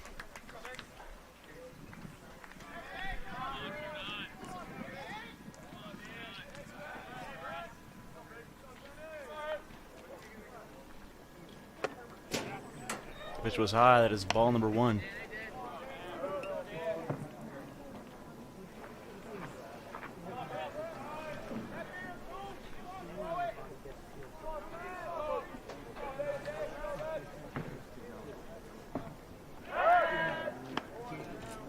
Toffee tries to the pickoff, unsuccessful.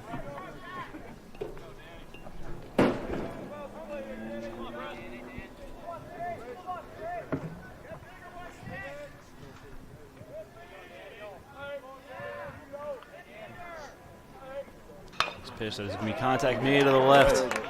Is that hit? Wixon safe at second, Baker safe at first. Bat now is going to be number 6, Devin Vecina. Now batting the second baseman, number 6, Devin Vecina. Vecina has a .379 batting average with 1 walk, 1 single, and a strikeout. 2 outs on the board with runners on first and second.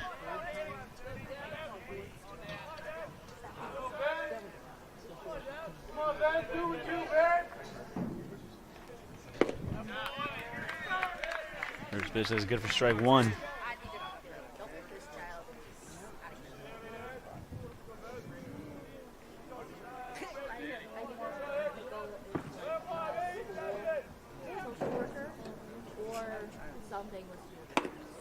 This pitch is a little high. It's for ball one.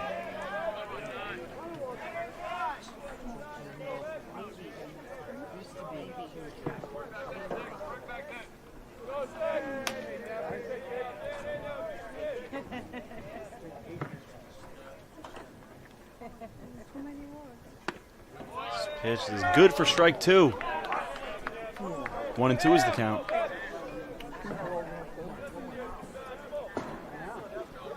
One and two the count with 2 outs.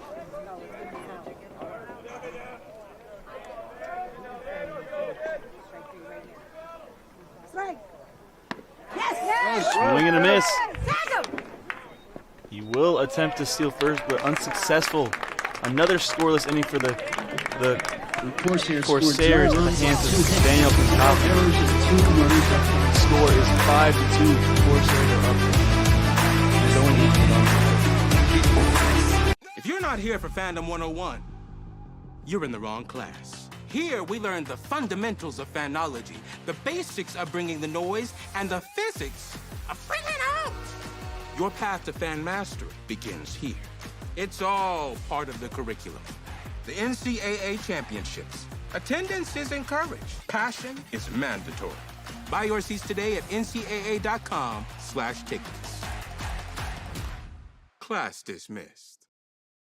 College sports fans, get ready for game day with officially licensed merchandise from the NCAA official online shop, ncaa.com/shop. Get the whole family geared up with the best collection of apparel and accessories, including t-shirts, sweatshirts, headwear, championship gear, and more. Visit the NCAA shop for today's special offer and rep your favorite team now. Only at ncaa.com/shop. I learned a lot of valuable lessons playing college football. I never thought about the health benefits of exercise until I actually started to talk to coaches in college. It's not only just for performance, it's for life. My coaches instilled the importance of well-being, not only building up strength, mental health, getting enough sleep, eating properly is all what it is to be healthy. I decided that I want to go on a personal trainer and share my... Leading off for the Owls, the second first baseman, at bat for the Owls, number 20, Joseph Lucas. He is the second baseman for the Owls. Lucas was hit by a pitch his first at bat, and he has a .218 ERA. Or batting average, not ERA, of course. First pitch is going to be low for ball number one.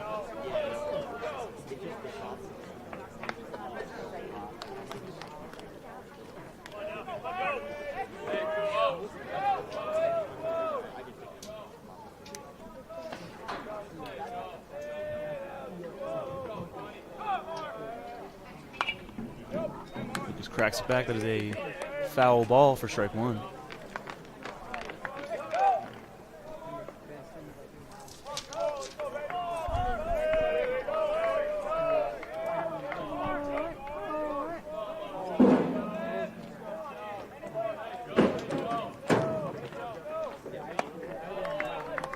Maybe a high ball. Number 2. 2-1 the count, no outs.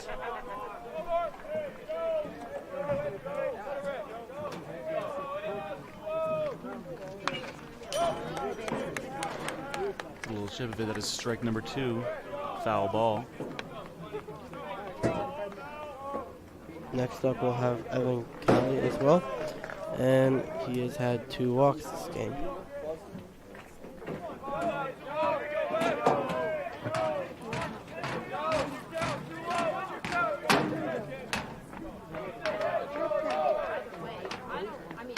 Smacks it towards left. That's a little piece there. And Lucas is called out at first. That is the first out for the Owls. Going up to bat now is number 11, Evan Callie. He's the catcher for the Owls. Now batting the catcher, number 11, Evan Callie. Recorded his first career home run in Game 1 today. Evan Callie. Scored indeed. In the 4th inning. Sorry for interrupting. Oh, no, you're good. Evan Callie has a .313 batting average. It's a little chip of it, but it goes back. That is a foul ball. That is strike 1. And he only has 2 walks on the day. But those are free 90s, so we will see if they keep coming.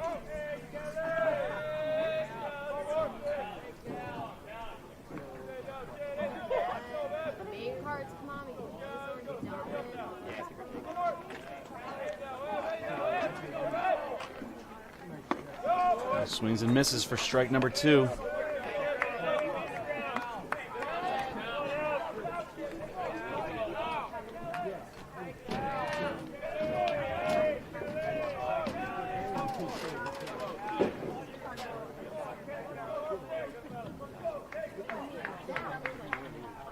Pitch.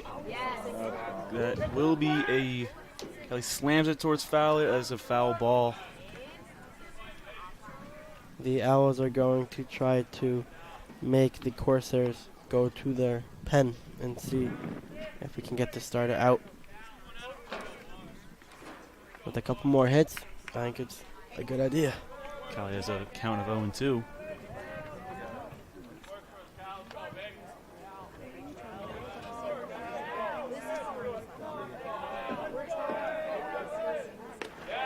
A little low. That is ball number 1.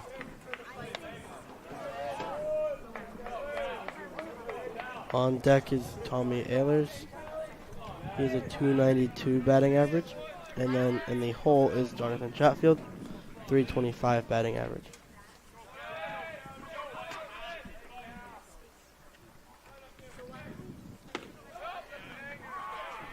There's a little lie. That is ball number 2.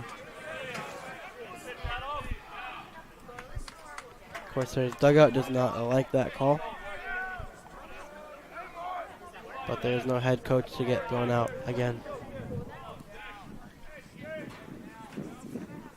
That was another foul.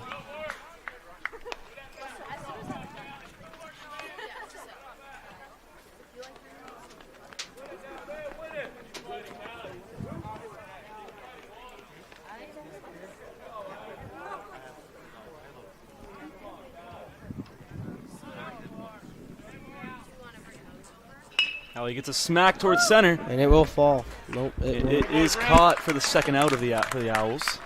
That's about now is gonna be number 16, center fielder Tommy Ehlers for the Owls. Now batting the center fielder, number 16, Tommy Ehlers. Tommy Ehlers with that .292 batting average.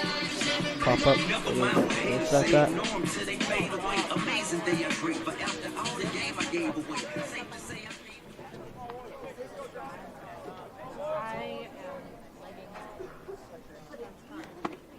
First pitch is going to be good for strike 1. Ehlers watches the first pitch.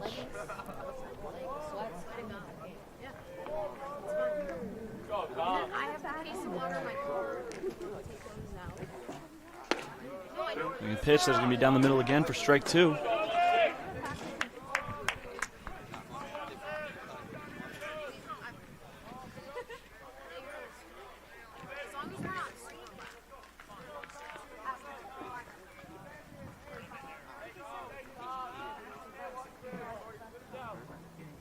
I guess the clock does not matter today. Taylor swings and misses for strike 3. That is the 3rd out for the Owls. Owls go scoreless again this inning. Score remains 5 for the Corsairs, 2 for the Owls. Our campus can get pretty quiet during the summer when most students are home, but that doesn't mean it's completely empty. Students are working and learning here year-round. There's tour guides and student workers like me, and students are interning all over the Monadnock region. Many of our majors require hands-on learning, and our students are working as reporters, videographers, environmental advocates, and scientific researchers to gain experience. Here's a look at what's happening right here in our city this summer.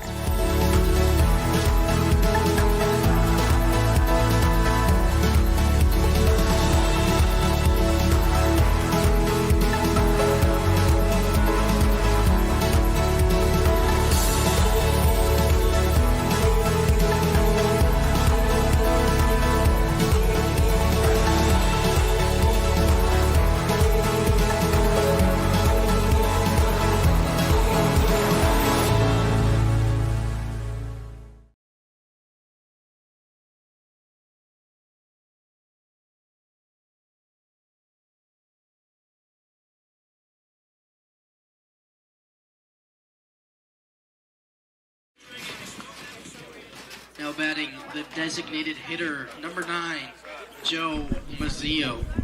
How's that first for the Corsairs? This is number 9, Joe Mazzio. Joe Mazzio has a .322 batting average. First at bat, he was striking out, and then he walked, and then he hit a pop-up. First pitch, Mazzio slams to the right. It's going. And that is out. Just one more run for the Corsairs, putting them up 6-2 over the Owls.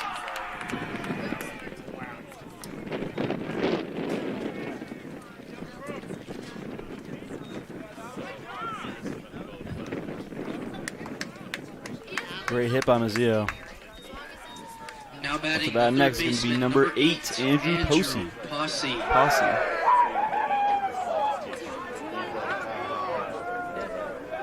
Corsairs dugout is ecstatic about that.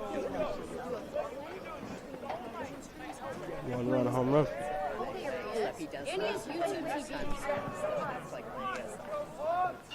Pitch is another, that's a pop-up, headed towards center. And it will be caught. That is out number 1 for the Corsairs. At the bat next is going to be number 1, Jake San Antonio. Now batting the first baseman, number 1, San Jake Antonio has San a .256 batting average. We got a sac fly, and then a fly out.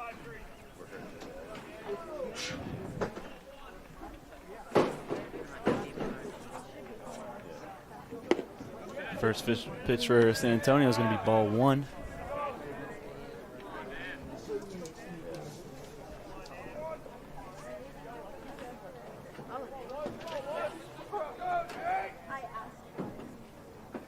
Pitch a little. Oh, he calls it strike 1. San Antonio opted to move out of the box a little bit, and then the ump called it a strike.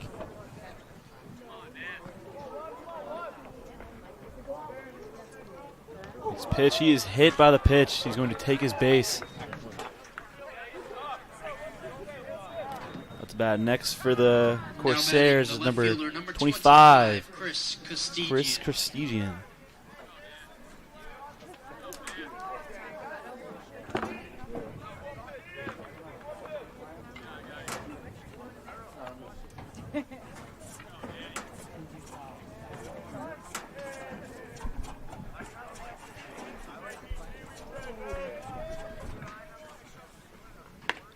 First pitch, that is going to be good for strike 1.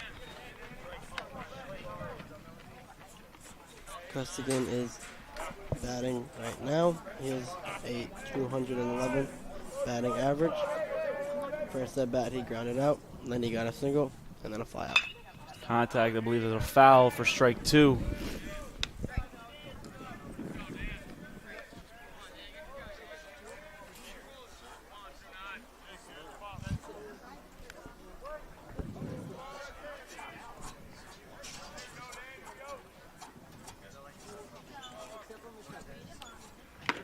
Pitch is a swing and a miss for strike 3.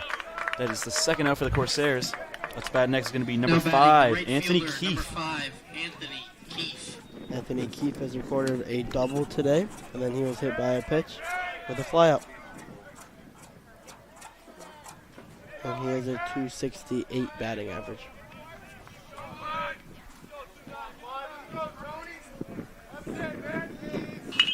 Slams it to the right.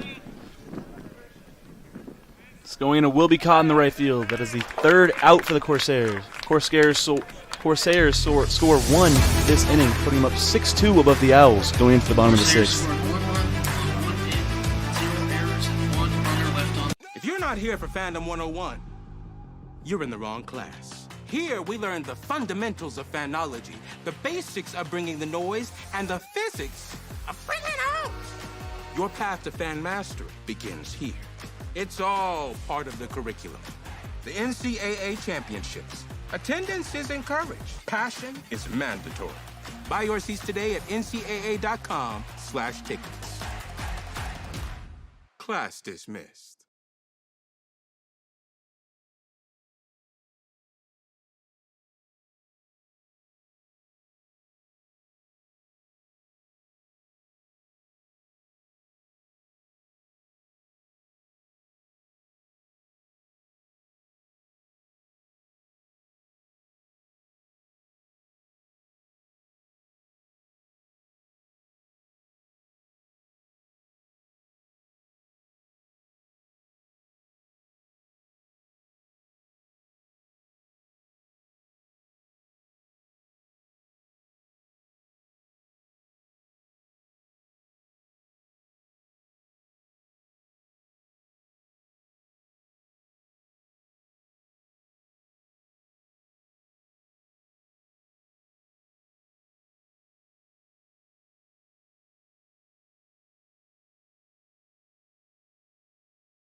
Up to bat first for the Owls is number 23 DH Jonathan Chatfield. Chatfield has been walked twice, and he has a batting average of .325. And he got the Owls started in the first game with a 2-run home run.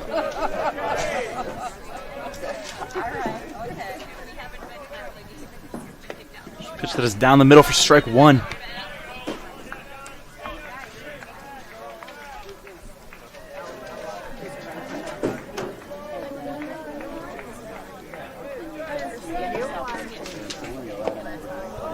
Pitch that is a swing and a miss. That's strike 2.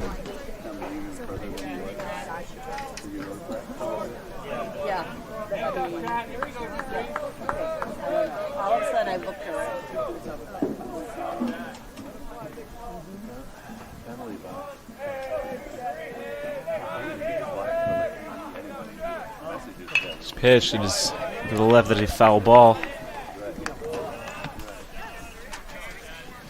On deck is Otis Fillet with a .330 batting average, and in the hole is Brendan Eaton with a .355 batting average.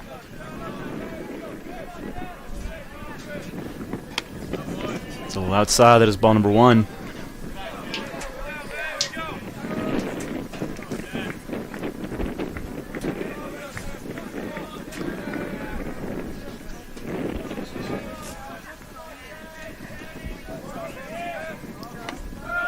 Next one, he's going to be called out for strike 3. That is the first out for the Owls. Out comes number 19, Otis Fillet. Now batting shortstop, number 19, Otis Fillet. Otis Fillet has recorded a single and a sac fly in today's game 2. And also is posting a .330 batting average coming into the game today.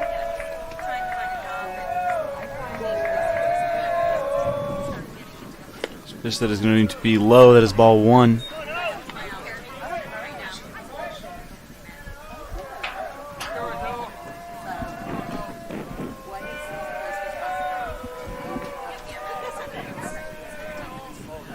Pitch, he slams it to the right. Looks like it's going to be a foul ball. Strike one. Looked like a good swing, though. If it was fair, I think it would have been out.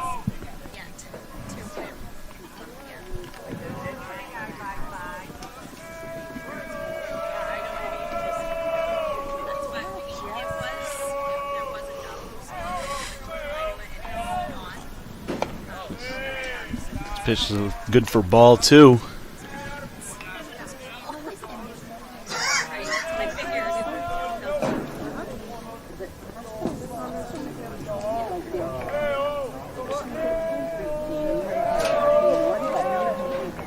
Pitch that is high. That is ball number three.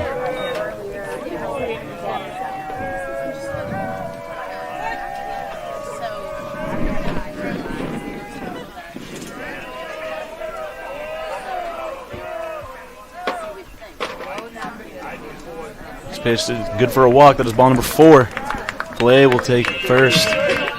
That now is going to be number 25, first baseman Brandon Eaton. Now batting the first baseman, number 25, Brendan Eaton. Brendan Eaton came into game 2 with a .355 batting average. He's reached first and then grounded out.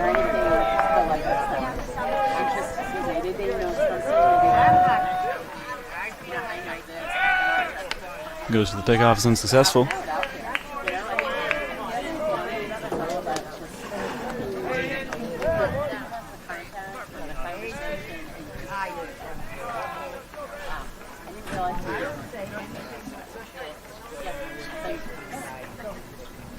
This pitch is a swing and a miss. It's strike number one.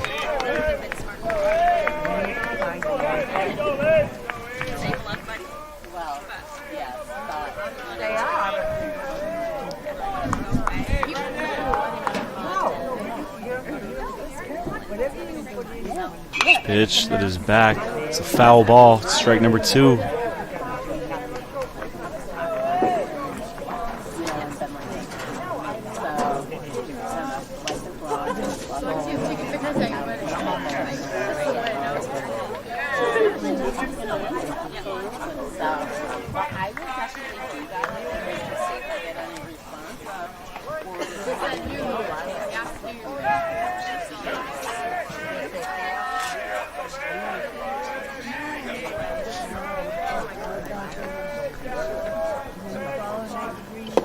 Swing and a miss for Eaton. That is strike number three. It's a second out for the Owls.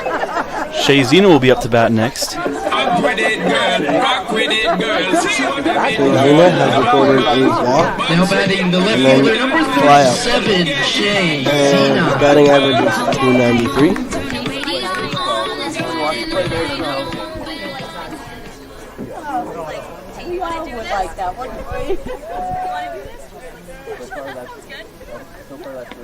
Pitch that is low as ball number one.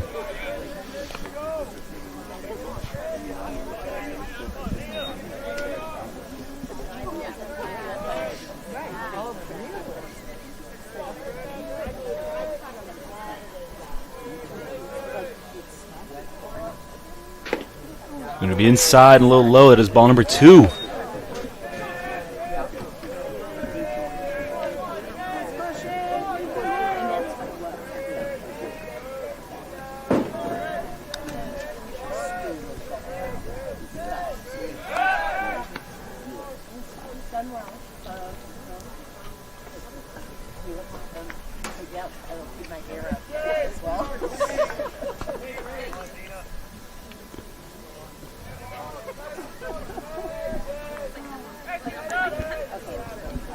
Next pitch.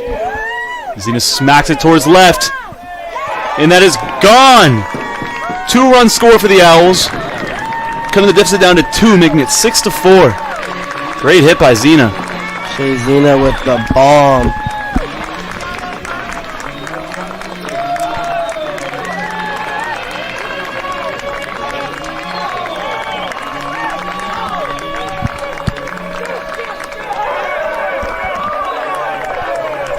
Fantastic hit by Zena. Zena getting the dugout alive yet again.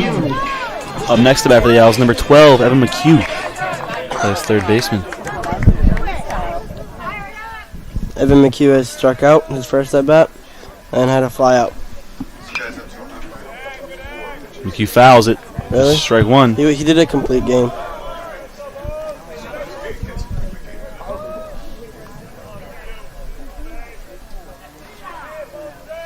Anybody warming up in the pen?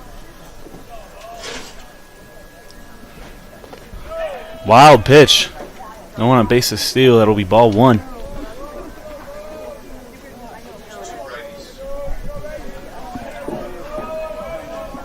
This pitcher has thrown 105 pitches, so they may be going to the pen soon.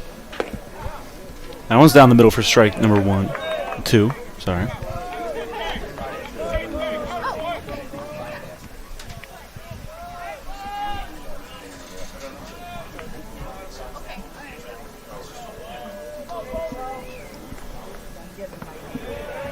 Another wild pitch low. That'll be ball number 2.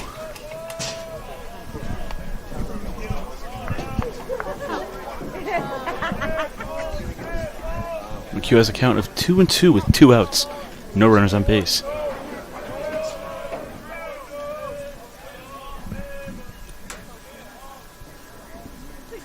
Pitch. He slams it up.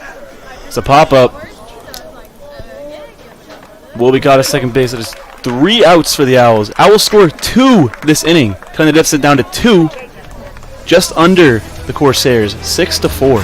The Owls scored 2 runs on 1 hit, 0 errors, and no runners left on base. If you're not here for Fandom 101, you're in the wrong class. Here we learn the fundamentals of fanology, the basics of bringing the noise, and the physics of bringing it out. Your path to fan mastery begins here. It's all part of the curriculum. The NCAA championships. Attendance is encouraged. Passion is mandatory. Buy your seats today at ncaa.com/tickets. Class dismissed.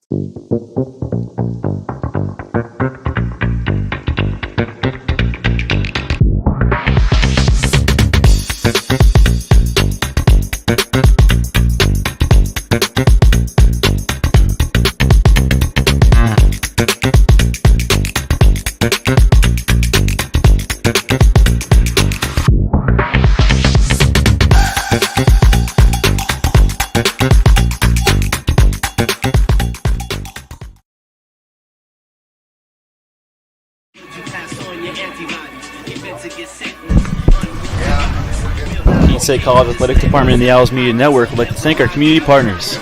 Bulldog Design. Get it local. Get it Bulldog. C&W Services, an industry leader in facility service capabilities. Engelberth Construction. We build relationships for life, celebrating over 50 years of service. The offices of Eli Thayer at Edward Jones. Keene Auto Body, your collision specialist since 1928. The Melanson Company, commercial and residential roofing since 1932. And the New Hampshire Army National Guard. Visit nationalguard.com/nh. Seating for our VIP game day couch has been provided by family-owned Fraser & Son Furniture. Visit their giant showroom on Route 32 in Swansea, 1 mile south of the Keene Airport. Thank you. Up batting first for the Corsairs is number 18, TJ Keefe. For the Corsairs, the catcher, number 18, TJ Keefe. TJ Keefe had a ground out in his first at bat, and then he did walk, and then fried up. 296 batting average. First pitch is going to be good for strike 1.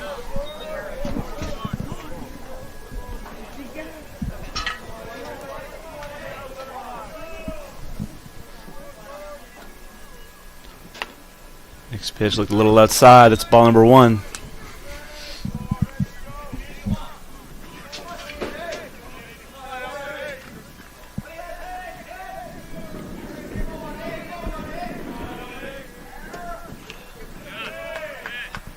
Sound like you got a little piece of it. That's strike number 2.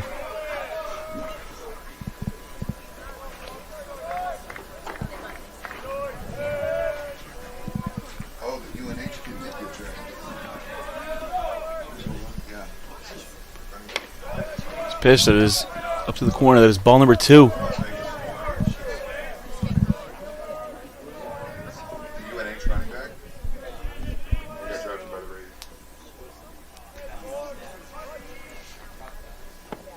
Pitch that is low. That is ball number 3, making it full count.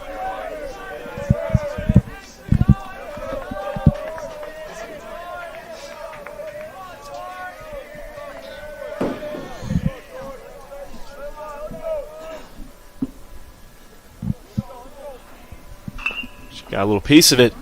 Going towards short. He's knocked out at first. That is 1 out for the Corsairs. To bat next is going to be number 16, Cooper Wixon.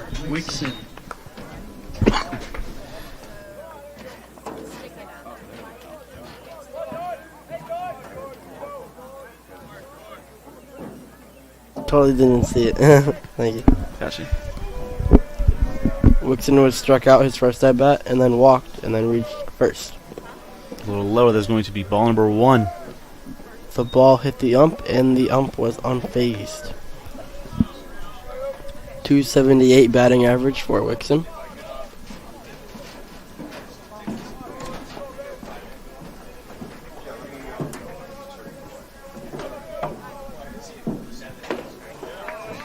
This pitch is good for strike number 1.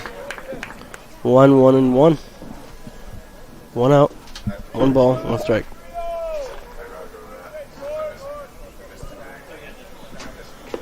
Swing and a miss for strike 2.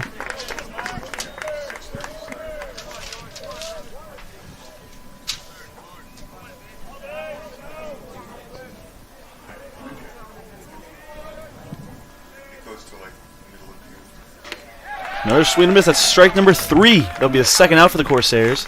Coming with the bat's going to be number 3, Brett Baker. Top of the order. Brett Baker has a 284 batting average. He got a single, and he got another single, and another single. He has 3 singles on the day with 1 walk.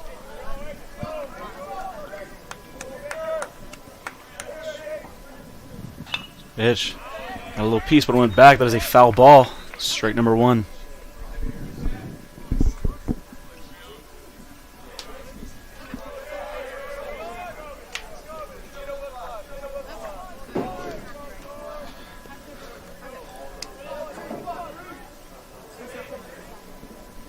Pitch. Baker swings for it, but misses it. That is strike number 2. George Young has done a very good job today.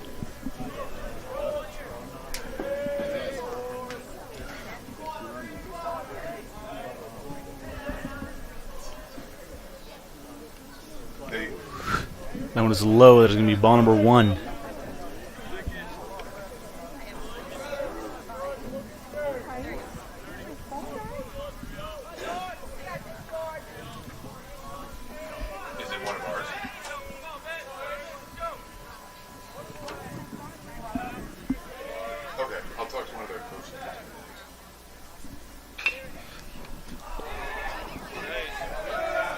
That hit was almost stopped by Young, but there was an error made on the mound.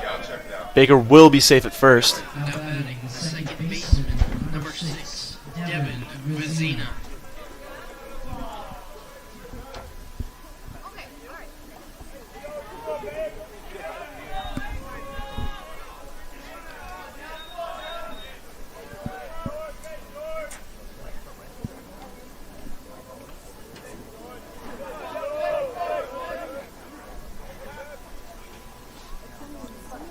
Pitch that has made some contact. That's up to the left. Looks like it's going to be a foul, but it could be caught by Zena. It is caught for the 3rd out for the Corsairs. The score remains 6-4 going into the bottom of the 7th. Owls are down 2. The Corsairs scored 0 runs on 1 hit, no errors and 1. College sports fans, get ready for game day with officially licensed merchandise from the NCAA official online shop, ncaa.com/shop. Get the whole family geared up with the best collection of apparel and accessories, including t-shirts, sweatshirts, headwear, championship gear, and more. Visit the NCAA shop for today's special offer and rep your favorite team now. Only at ncaa.com/shop.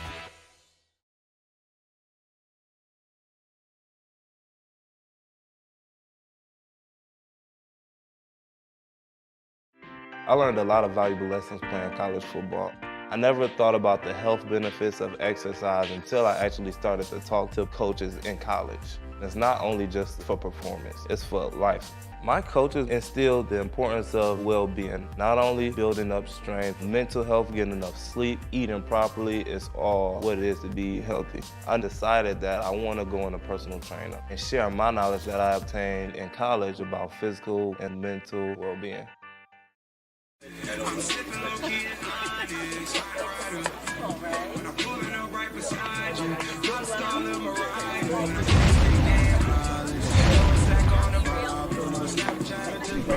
Now on the mound for the Corsairs is number 7, Chase Carey, a right-handed pitcher. At bat for the Owls first.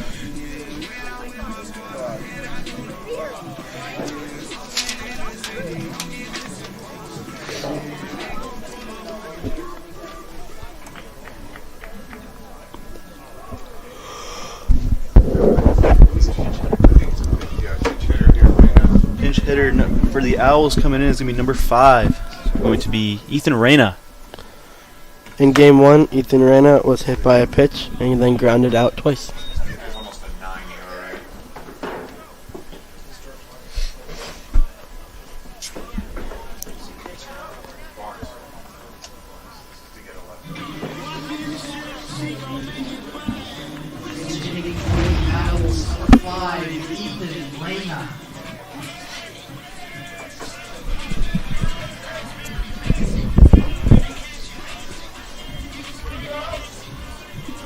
Pinch hitter with a new pitcher. Carey does have a bit of a high ERA, so we will see what the Owls offense can do. First pitch is looking a little low and inside. That is going to be ball 1.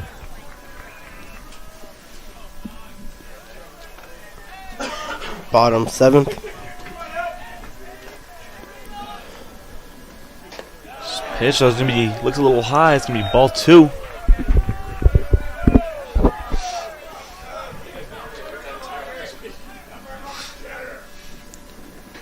Pitch low again. That's ball number 3.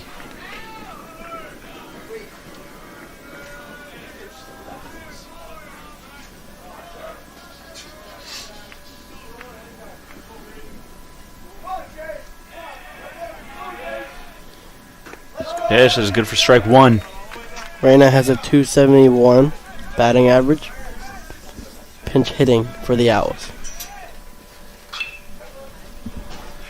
Contact to the right. That's going to be good for a first base hit from Reyna. I thought you were going to say a first down. I was like, wrong sport. Up next for the Owls is going to be another pinch hitter, number 10, Alec Verano. Alec Verano. Now pinch hitting for the Owls, number 10, Alec Verano. See what Verano can do here up at bat. Didn't bat in game 1 or 2 yet.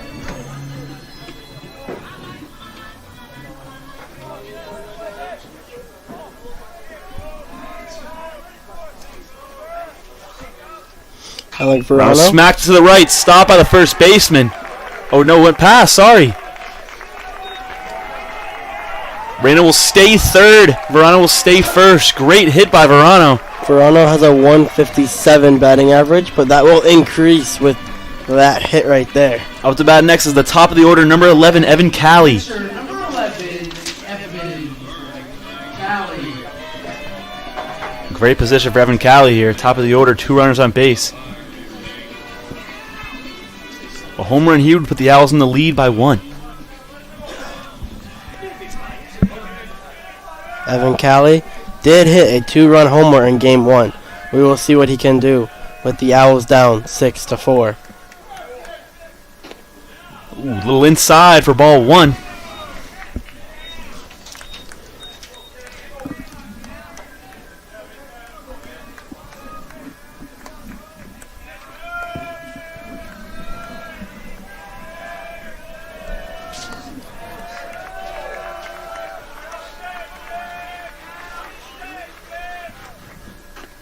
Inside again for ball 2. Evan Callie does not like that pitch, and neither does the umpire. That is true.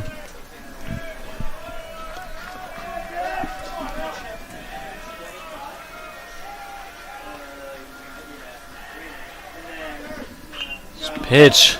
Got a little bit of it, but it went behind for strike one. That's a foul ball.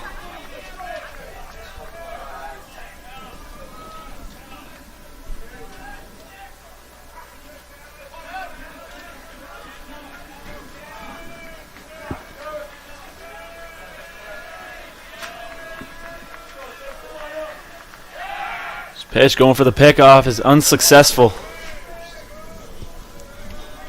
After the first two pickoffs in the game, they've been yelling back more, so that's good. They're getting into it.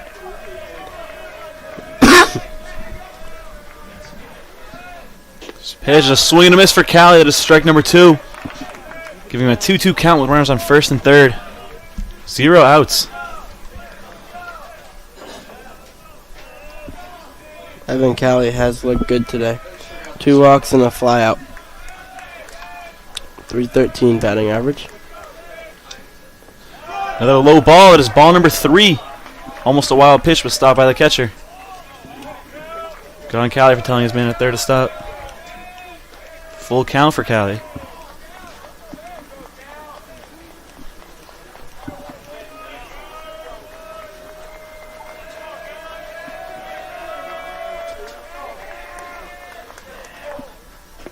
That's low for ball 4. Callie will take first base, loading the bases. Tommy Ehlers will take it to bat. Tommy Ehlers is due for a hit, as he did not get one so far today. For this game, he got a single in game 1 earlier, but that was his only hit of the day so far. Tommy Ehlers, .292 batting average, is due for a hit with the bases loaded. 0 outs. That one's a little low. It was ball number 1.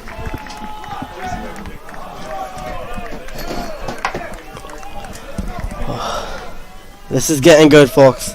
I'm ready for a big inning here.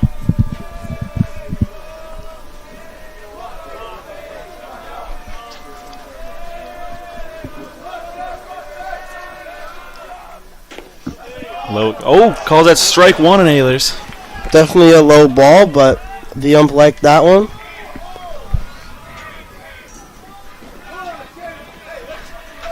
Corsairs dugout said boo-hoo, yet their coach got ejected. I'm not sure who's boo-hooing, but this pitch is a little piece of it by Ehlers, but went behind. Foul ball to strike 2. Ehlers is due for a hit here.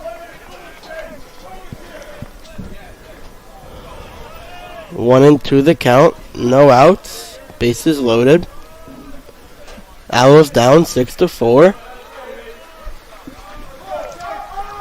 I would say this could be a big inning. What about you? Ehlers smacks it. Get that short. Definitely will be a big inning for the Owls. Because 2 runs will come in. in. Scores, tying it up 6s. Late in the 7th. I'm not sure where they got this pitcher from. Looks from Vermont. Great hit by Ehlers. Off the bat's next going to be Jonathan Chatfield, the DH. And they will go to the pen as well. Coach is done with the pitcher, number 7, Chase Carey. Carey will be heading to the bench. Heading out.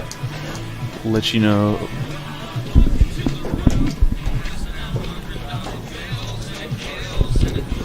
We will be right back in just a moment. Responsibility is being accountable for your words and actions, first and foremost. It also is an obligation to be a positive influence in the communities around you. Being in a D3 program, you're going to have lots of different opportunities. You're not just an athlete, you're also involved in student life. Your academics are extremely important. We give a lot of our student athletes responsibilities right from the start by giving them leadership opportunities, by having them engage in the community, be a positive influence. That's being a responsible person.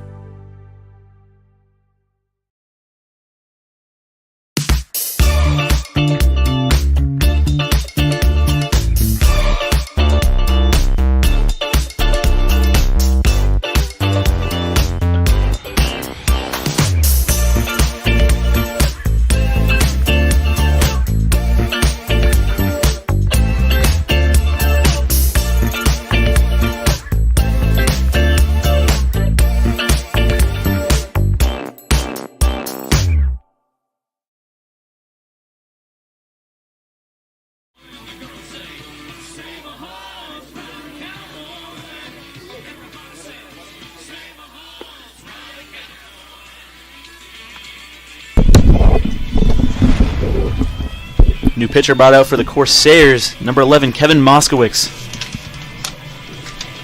Today's broadcast is brought to you in part by Keene Auto Body, located at 543 Main Street in Keene, your collision specialist since 1928.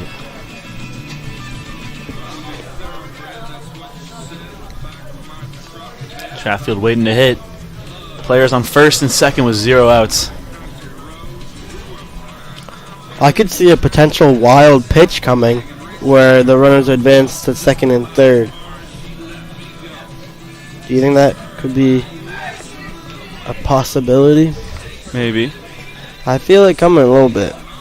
Because Kevin seems like a decent pitcher, but wild pitches, they happen. Seeing the situation, seeing he's on bad, I'm thinking they might intentionally walk. They might, but they already did it in the first game, so I don't think they'll do it now. It's true. Because if they get a double play, that's 2 outs here. But it's huge for them. But we'll see what happens with Jonathan Chatfield in the box. First pitch, that is good for strike one.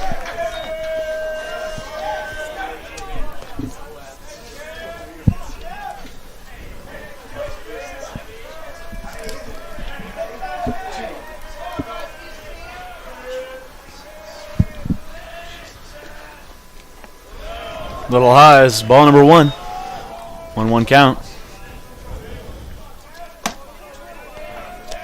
Chatfield steps back up to the plate.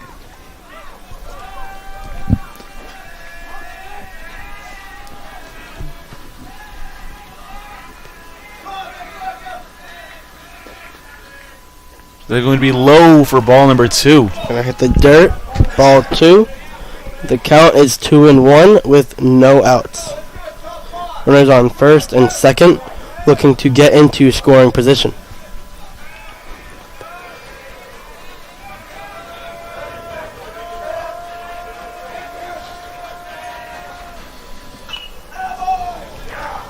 Smack to the back from Chatfield. That is strike number 2 for a foul ball.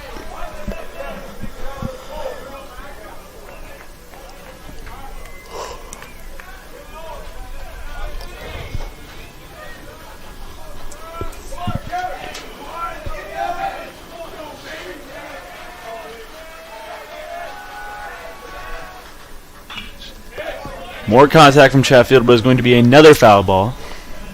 Count is 2-2. 2 runners on base.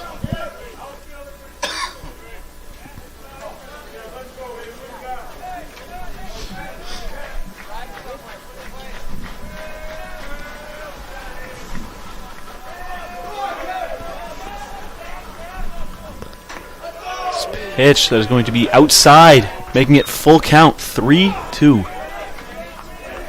The dugout does not like that call from Corsairs. Think they throw a good pitch for Chatfield here, or you think they put him on base walking him? I think they put him on base walking. For sure. He's going to try, but it's not going to get the ump. He makes contact. Goes to the right. It's dropped. An error is made. Chatfield is out at first for 1 out. But Ehlers was saved. He is safe at second. This will be 19. Otis Fillet up with runners on second and third. Otis Fillet has a batting average of .330. He got a single today, and he's also been walked with a sac fly.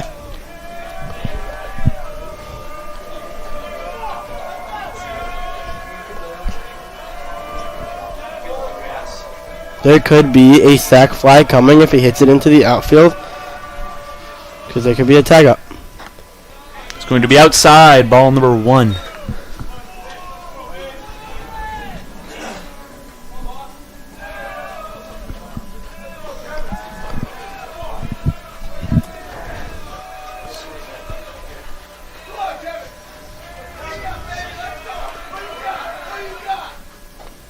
Fillet swings and misses. That's strike number 1.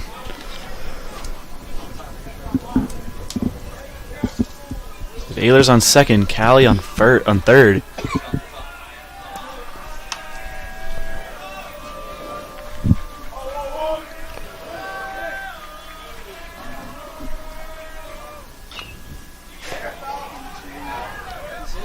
Safe!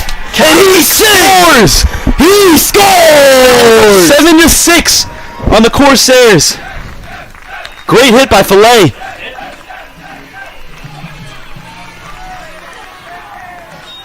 Brendan Eaton will step up to bat. Number 25, Brendan Eaton. 1 out, runners on first and third. The Owls have scored 3 this inning. They have taken the lead from the Corsairs. Head coach having a talk with the ump. Sort of head coach. Yes, the interim will head coach is gone. Umps will be talking. I don't see them taking this back. I don't think there's a way. He's going to have a talk with the catcher.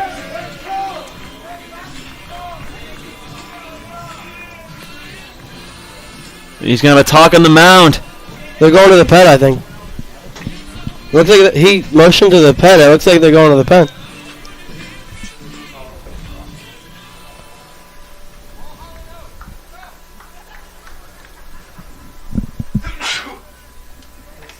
That'll be a fast one for Moskowitz as they bring another pitcher out of the pen.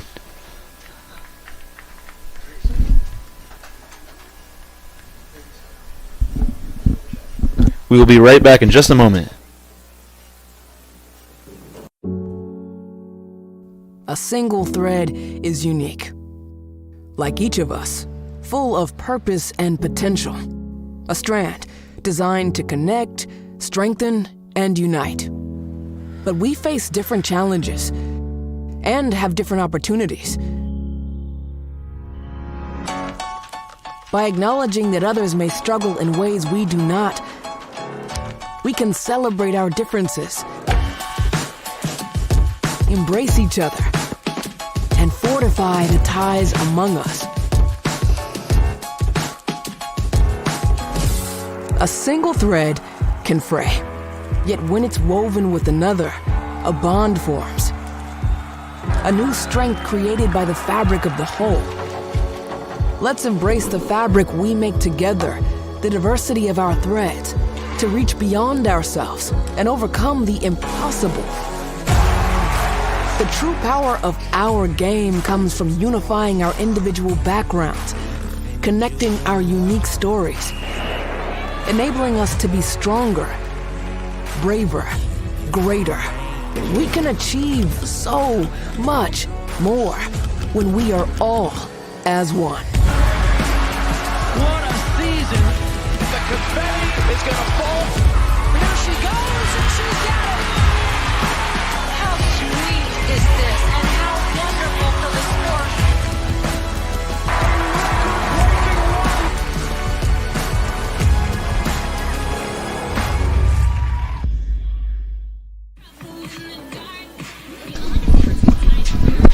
The Keene State College Athletic Department and the Owls Media Network would like to thank our community partners.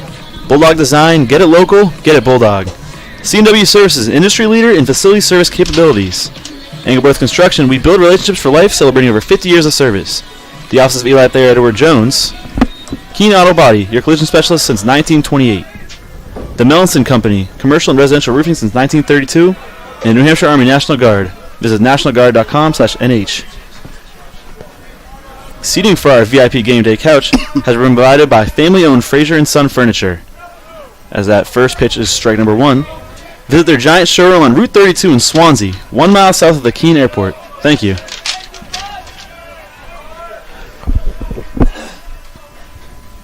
Second pitch, he gets a little bit of it. That's strike 2, foul ball. Brendan Eaton with a batting average of .355 right now. New pitcher for the Corsairs is number 37, Carter Scoville.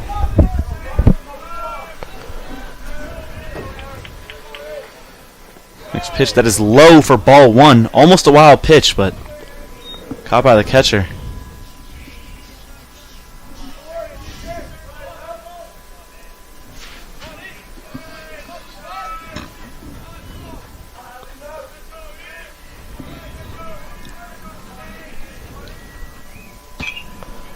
A little bit of contact, but that goes behind. That is a foul ball. Count is 1-2. Runners on first and third.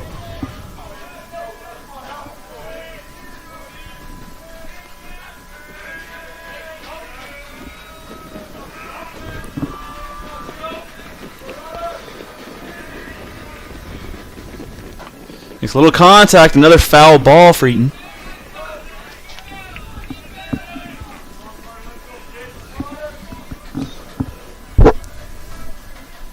Carter Scoville has an ERA of 5.63.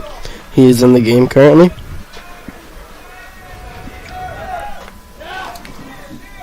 Eaton swings and misses for strike 3.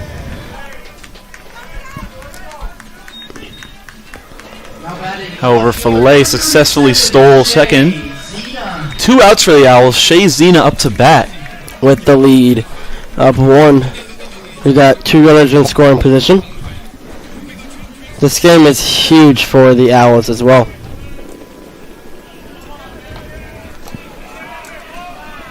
He will take his base. Bases loaded for the Owls. Evan McHugh up to bat. This could be huge for the Owls if he can get a hit, even an infield hit. Owls looking for any points they can get here.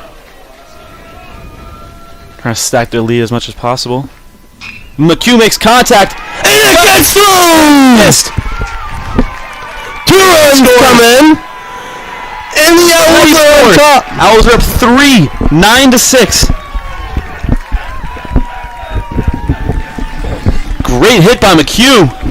Next to bat, Ethan Reyna.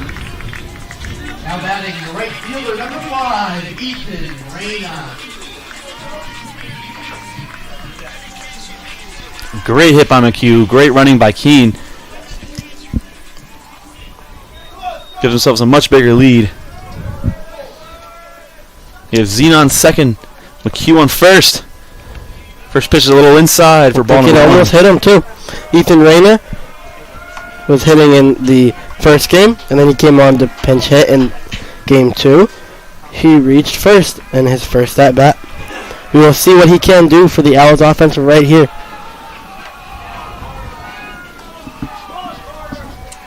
The Owls dugout is getting into it.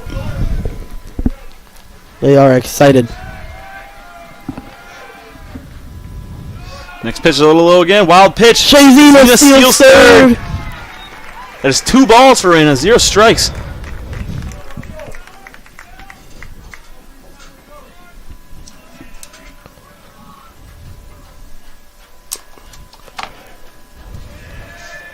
Assuming UMass Boston beats EastCon, they will jump to the number 1 seed. And then if we beat UMass Dartmouth right now in game 2, EastCon and UMass Dartmouth look to be tied for second place. Next pitch is ball 3, little low. Southern Maine is on top in 4th place, 7-6 conference record, and then Keene 5-7 currently. But if we win here, we will jump to 6-7 and be the 5 seed.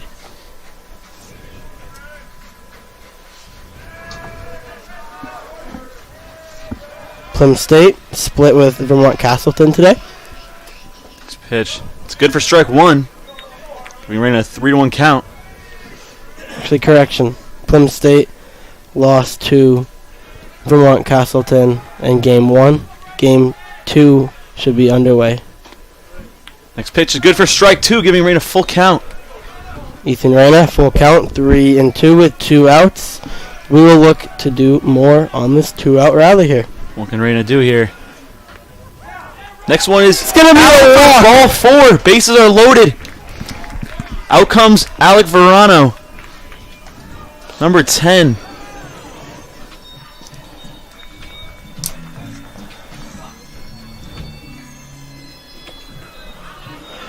I wonder what the head coach is doing in the bus currently. He could be watching it, or he's taking a little nap.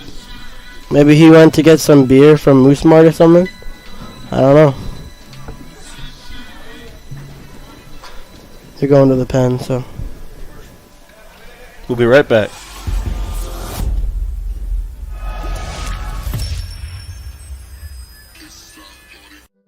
We know you will find your community along Appian Way here at Keene State College. Over a campfire on the Student Center lawn. In some friendly games and competition.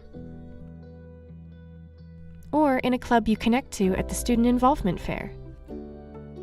Maybe you will find your people on the courts, in a cheering section in the stands, at the rink on the ice, skating as an owl, or chilling in the yoga studio. Your connections may take place on the quad, listening to music, hanging out with friends, participating in a Keene State tradition like Pumpkin Palooza, or working on a group project, studying with classmates.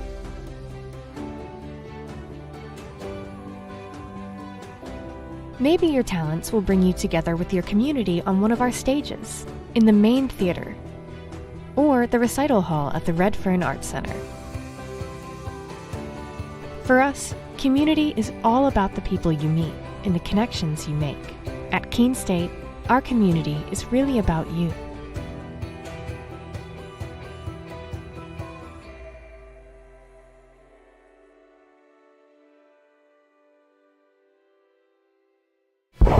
Pitching now for the Corsairs, number 24, Aiden O'Donnell. Aiden O'Donnell previously pitched in Game 1, and now he's back to pitch in Game 2. So right-handed pitcher for the Corsairs, a sophomore at UMass-Dartmouth.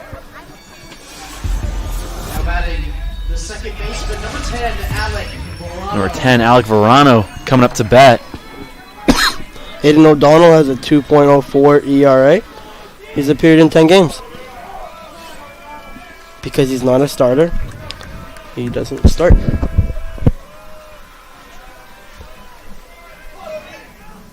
Great hit by Verano, heading towards center.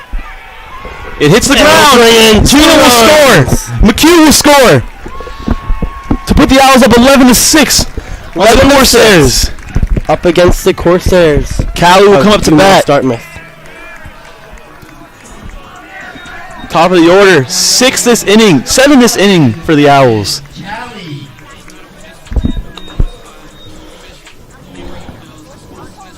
Evan Callie up to bat with 2 outs. Back to the top of the order. No count yet. Runners on first and third. Runners on the corners for show.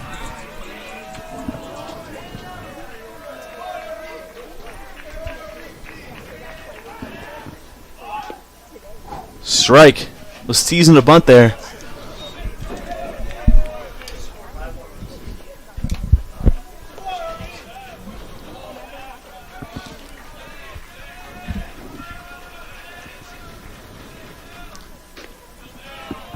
This pitch that is outside for ball 1. Making the count 1-1.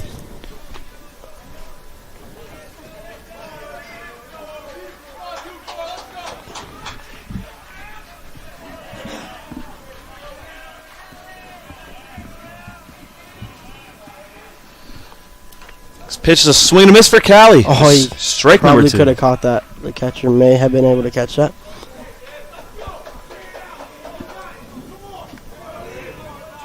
Sorry, not swing and a miss. It's a foul ball. Dugout is trying to get their pitcher to lock in a little bit and get the final out of the inning.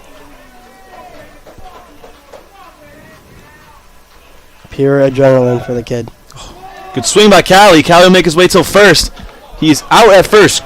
Incredible inning by the Owls, scoring 7, putting themselves up 11-6 going into the 8th.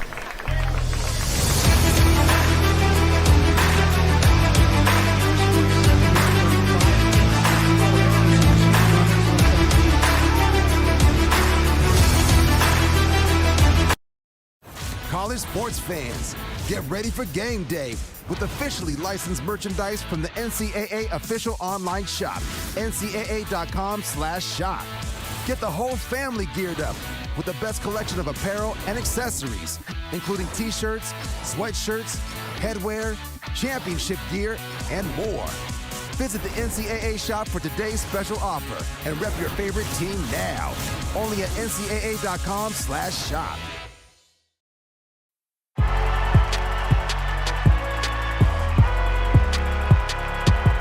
Number 32, Kyle Hornsby. Inside the 30, touchdown.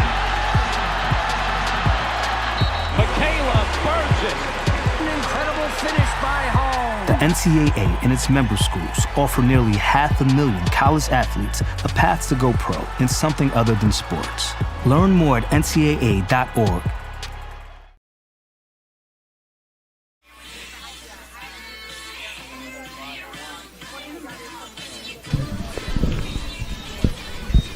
George Young still, right? Yep.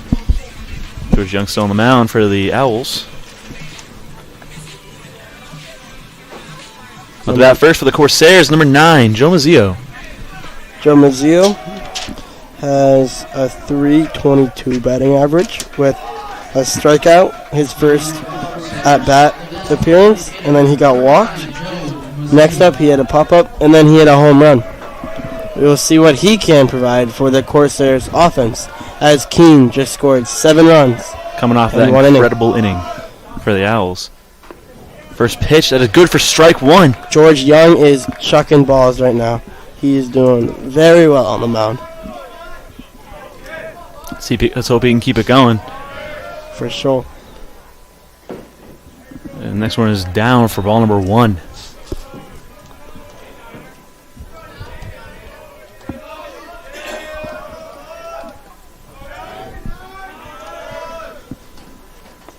Swing and a miss from Mazzio. That is strike number 2.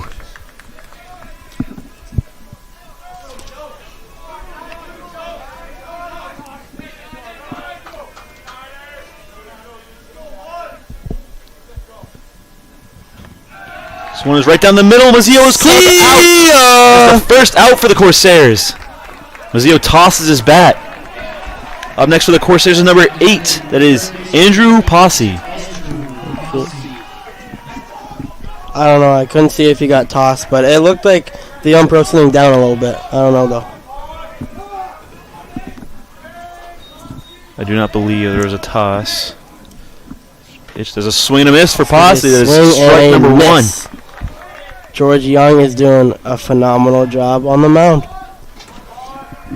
The Corsairs are on their feet, and they're ready. Next one is a little high. It's for ball 1. Count is 1-1 with 1 out. No runners on base.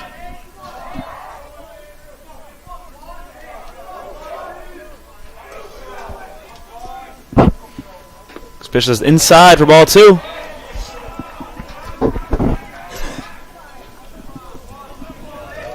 Posse has a .392 batting average with 1 walk, a strikeout, and a flyout. That is high for ball number 3. Count is 3-1. With 1 out. There's a lot of people in attendance today. Smack to the right. Ehlers is running for it. Ehlers makes the catch for the second out.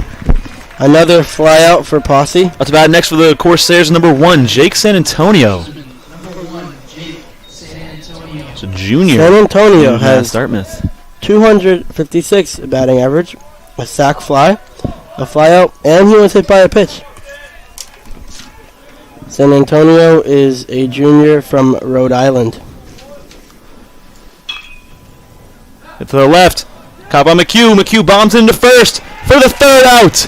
0-point score for the Corsairs. Owls stay up 11-6 going into the bottom of the 8th.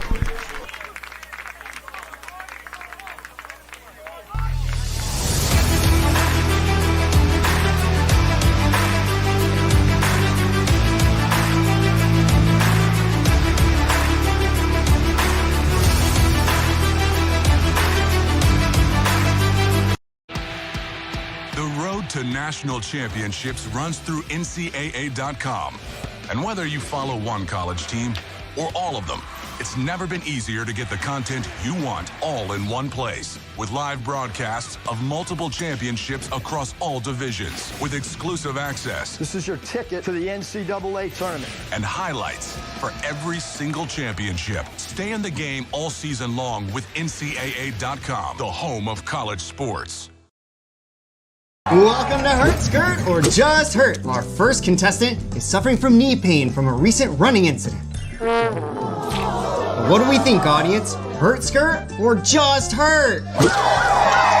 Why not try HurtSkirt? Make your recovery hassle-free with HurtSkirt, a patent-pending, stretch-to-fit, hot-cold therapeutic sleeve, proven to stay cold longer and still remain completely mobile. Drop the ice, skirt the hurt.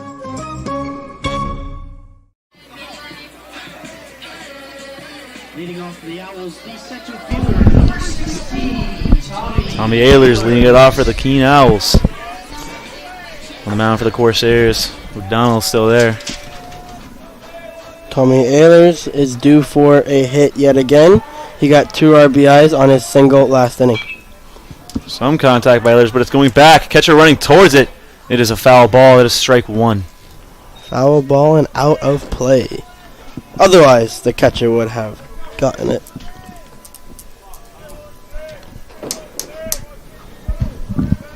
Ehlers has a .292 batting average. Very solid. That is some contact to the left. Bombed in the first. Ehlers is out. That is 1 out for the Owls. Up next, going to be number 23, Jonathan Chatfield, the DH for the Owls.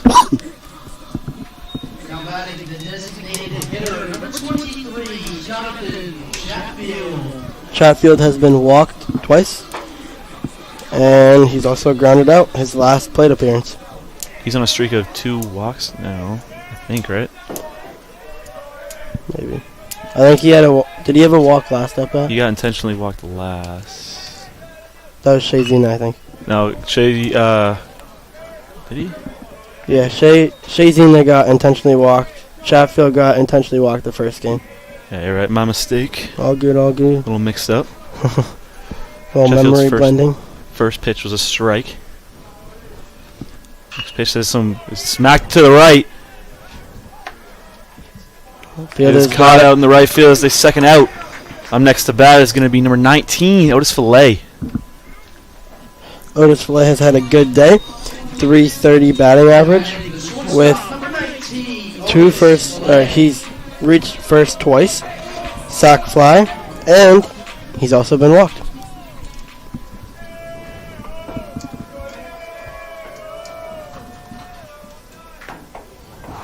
Otis wanted that one. Side for ball 1. I thought that hit his leg for a sec, but I guess it didn't. His stance is wild. This pitch is outside for ball 2. He's like way at the back of the box, and then he's at the front. I mean, it works. Oh yeah, it works. That one is good for strike number 1. Count is 2-1 with no runners on base. That was a good pitch.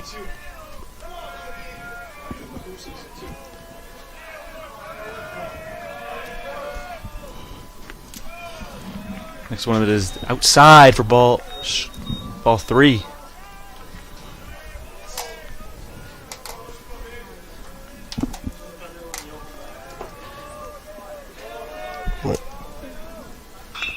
Smack to the right.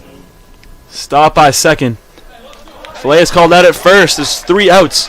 House score is 0. Staying up 11-6 on the Corsairs.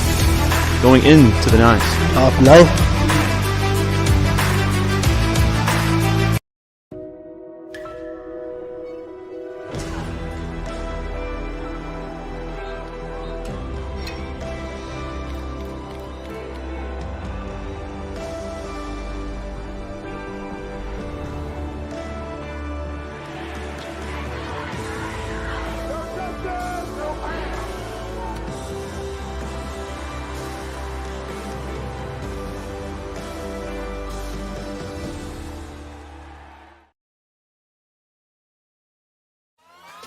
All right, pay attention. Welcome to Fandom 101. We'll cover the tools of the trade from foam fingers in the wave to the super secret wave. How's that for a course description? Lesson 1, your game starts long before the opening whistle, so arrive prepared. 2, if something piques your interest, raise your hand. And 3, work in groups. NCAA championships, attendance is encouraged, passion is mandatory. Get your seats today at ncaa.com/tickets. Class dismissed. Leading off for the Corsairs. George Young still on the mound, top of the 9th. Next for the Corsairs. Was this number 25, Christmas? The Corsairs are getting loud. First pitch that is outside for ball number 1. This is the top of the 9th. Good defense here from the Owls, and it's over.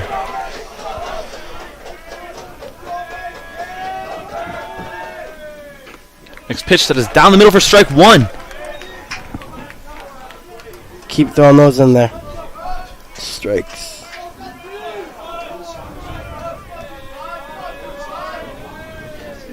This pitch is a swing and a miss. It's strike number 2.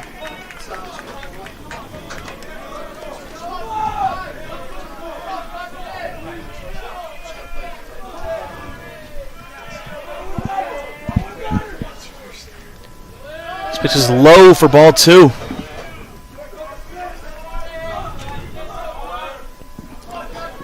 Props to Evan Calley for being a starter for both games as a catcher.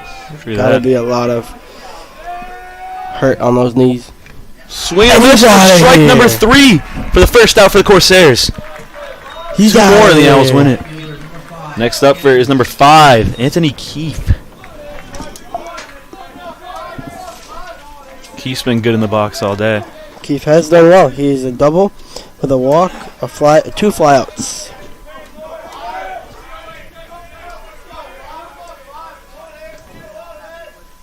There's one that is good for strike 1. Beautiful pitch there. Beautiful. And it's still a beautiful day here at Keene, and it is 6:10 p.m. Next pitch is high for ball 1.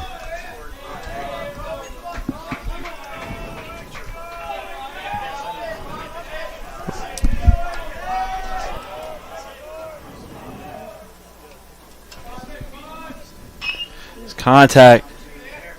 It's fair. Bombed into first. What a He's called safe at first. Are you kidding me? No way. I thought that was for sure out. Great hit by Anthony Keefe, though. Up now, number 18, TJ Keefe.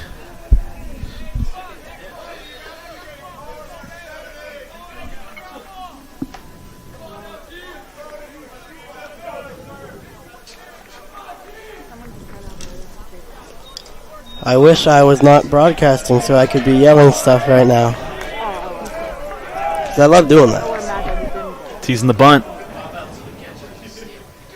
Bunt's taken it back. And that's not a strike? No, it's ball 1. No swing. Still though, is it inside or what? Like, looked okay. I don't know.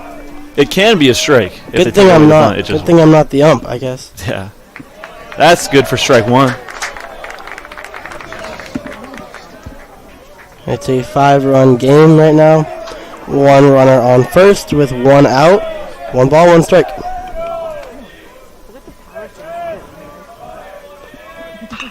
Contact made, smacked up to the left. Zena's running. Hit out the fence. Zena bombs it in. 1 run scores for the Corsairs. Making the score 11-7. Owls are up 4. 1 out for the Corsairs. Now batting is number 16, Cooper Wixon.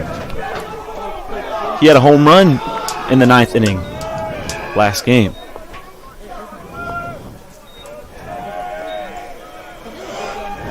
Indeed, Wixon hit the home run in the 9th inning of game 1, and he's been struck out twice this game with a walk and first base.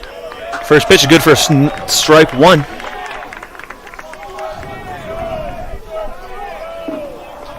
The Owls have to get loud again. The Corsairs cannot be outpowering them with the noise.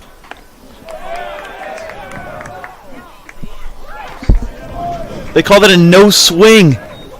This is ball 1. What is this? Alright, it's the ump's call.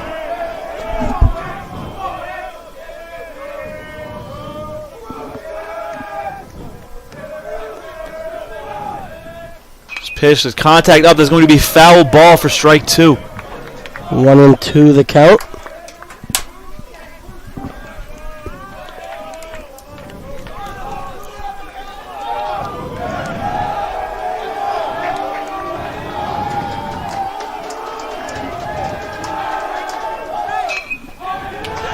Contact made. Ehlers runs for it. Another runner coming in for the Corsairs, making the games 11-8. Owls are up 3. Corsairs have a runner on first. That's about next is the top of the order, number 3, Brett Baker. And the head coach going to come out to the mound. He's going to be pulling someone out of the pen. George Young will be coming off. Had a great couple innings for the Owls.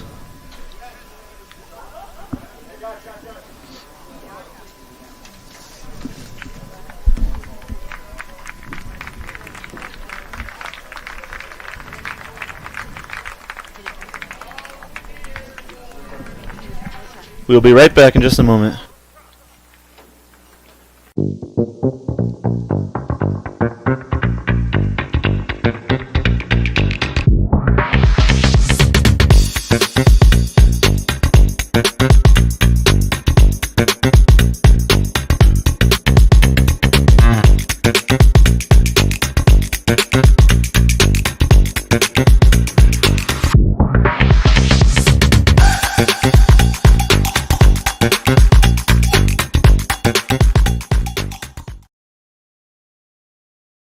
If you're not here for Fandom 101, you're in the wrong class. Here, we learn the fundamentals of fanology, the basics of bringing the noise, and the physics of bringing it out. Your path to fan mastery begins here. It's all part of the curriculum. The NCAA championships. Attendance is encouraged. Passion is mandatory. Buy your seats today at ncaa.com/tickets. Class dismissed. Number 13, Jake Yakum.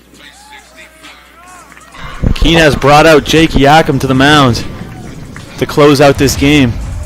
Great idea by Keene. Score is 11-8. George Young pitched a couple great innings for the Owls, keeping the Corsairs from only scoring 2. George Young actually did a great job for sure, as you were just saying. I like to also point out that when the batters get a chance to see what the pitchers are made of after 3-4 innings of relief pitching, it's like, okay, we can move to the next guy, because once they start hitting, they won't stop. So I'm glad we decided to go to the pen with Jake Yakum. I think we learned from last game when head coach kept the pitcher in a little too long and kind of bit us at the end. Right. Now we decided to change it early, yeah, better to get new guys out there too. Yeah. Top of the order here with Brett Baker coming up to bat. Brett Baker coming up to bat. This is the intensity you live for in baseball. He is a sophomore. 9th inning down 3. Chelmsford, Mass. First pitch, a swing and a miss for Baker. That's strike number 1.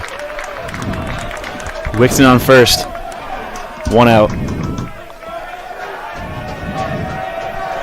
Jake Yakum may not have woken up and said, oh, I'm going to be pitching today. It's a pitch that is good for strike 2, right down the middle. There we go. I think Jake Yakum's going to throw him a funny one this time. I think that'd be a funny thing to say. Funny thing to do.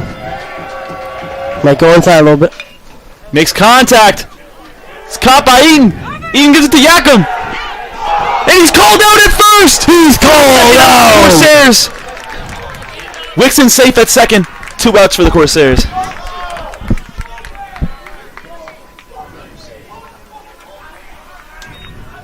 Corsairs bench is not happy.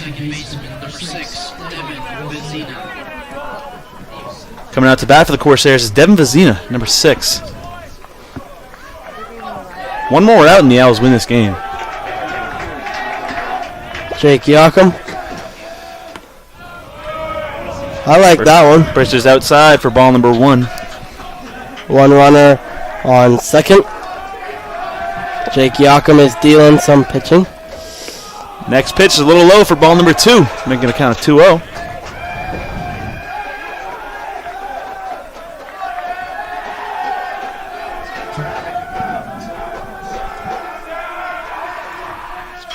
It's contact made. Ehlers grabs it, drops it. Wixon scores. Owls are up 2, 11-9. Runner on first. Up to bat now is number 9. That is Joe Mazzio. Joe Mazzio's had a good hitting day. Mazzio has actually had a home run in this game. He's been striking out twice with a pop-up and a walk. See what the Owls can do here. 3.22 batting average. First pitch is good for strike 1. Another home run here for Mazzio can tie up the game at 11. Which would not be fun. I would not want that. Not be fun for the Owls. That one is outside for ball number 1. Count is 1-1.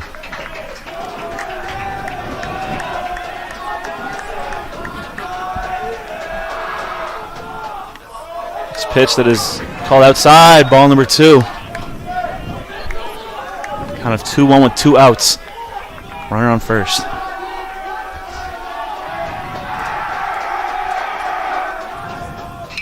Contact made. Smacked up to the middle. Ayler's running for it. The Owls win it. 11-9, game 2. After the first game disappointment, they came back in game 2 and won it 11-9. Make sure you join us back here for an interview with the coach and a player.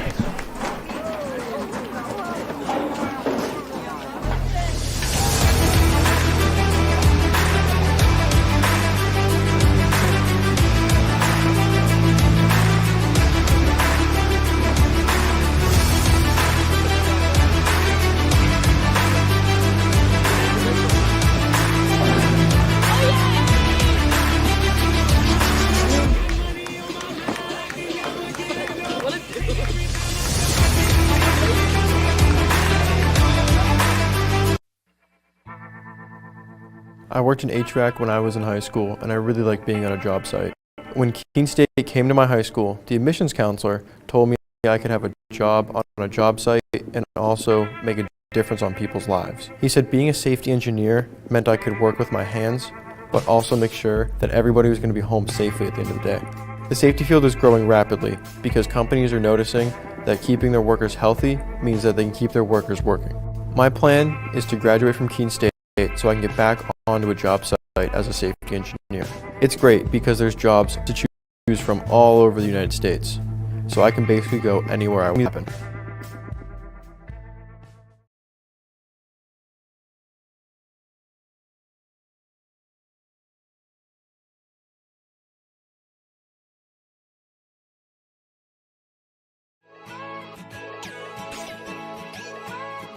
We are Keene State.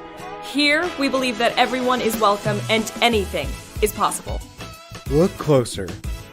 We are a tight-knit community, an inclusive community, where people can be their true selves. Bring your ability, background, culture, or traditions, whatever makes you you. You already have what it takes. Welcome to Keene State.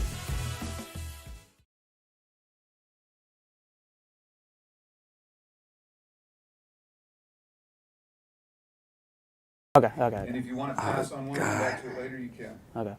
Make these easy. Come on. I got you. All right, when can I go? I'm just going to... Hi, I'm Elias Stolaman. I'm a sophomore. And I'm Jackson Opley. I'm a junior here at Keene State. And we're going to guess our teammates. Yo, this first one's good. All right, you can always count on this kid to show up on time. Always there. Always works hard. Simon. Yeah.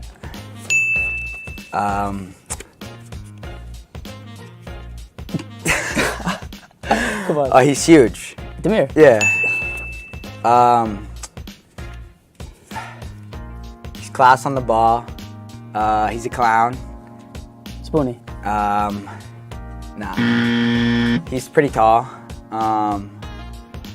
Dex? No. He gets a lot of yellow cards. Oh, Parker. No. What? He gets a lot of yellows. One of the most amount of yellows on the team. Is it you? No. Yo, skip this one. Skip. He's gone. Skip that one. No. Makes class saves. Ranger. And he pings it. He pings it nice. Cooper. Yeah. Cooper. Oh god. The mini Daya. Bill. Yes. He takes his health and his like eating habits very well. Brandon. Yeah.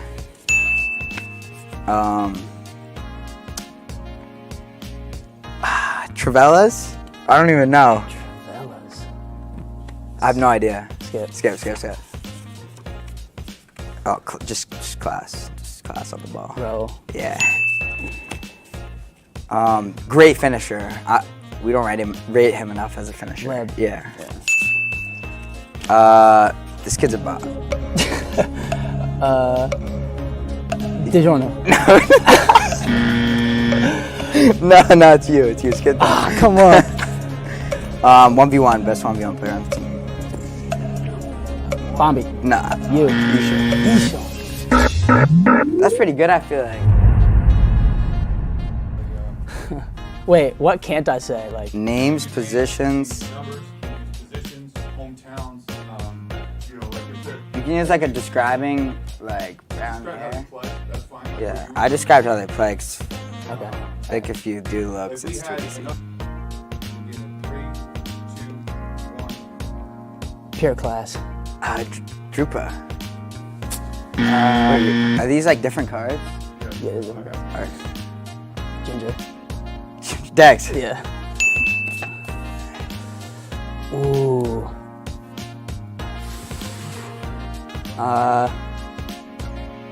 Skip it.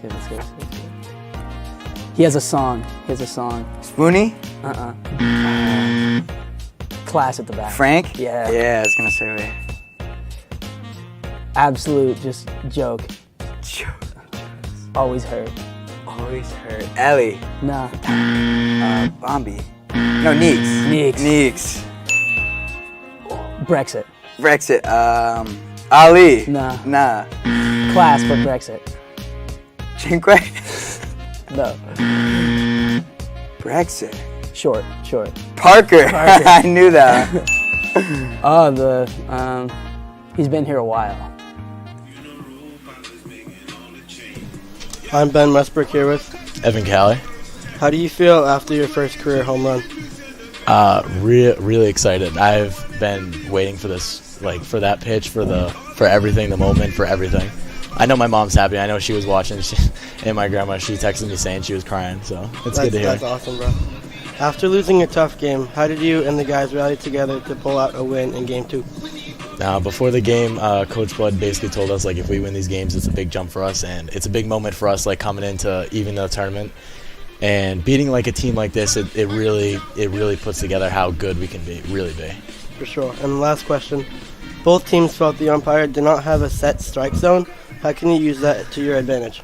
So we have some guys that love to use an extra ball or two off the zone, which really helps with umpires that aren't too good about like the strike zone. So being able to like mix and match like a ball or two off the zone really helps get more pitches than we probably should get. Yeah, for sure. Yeah. Thank you. You're welcome.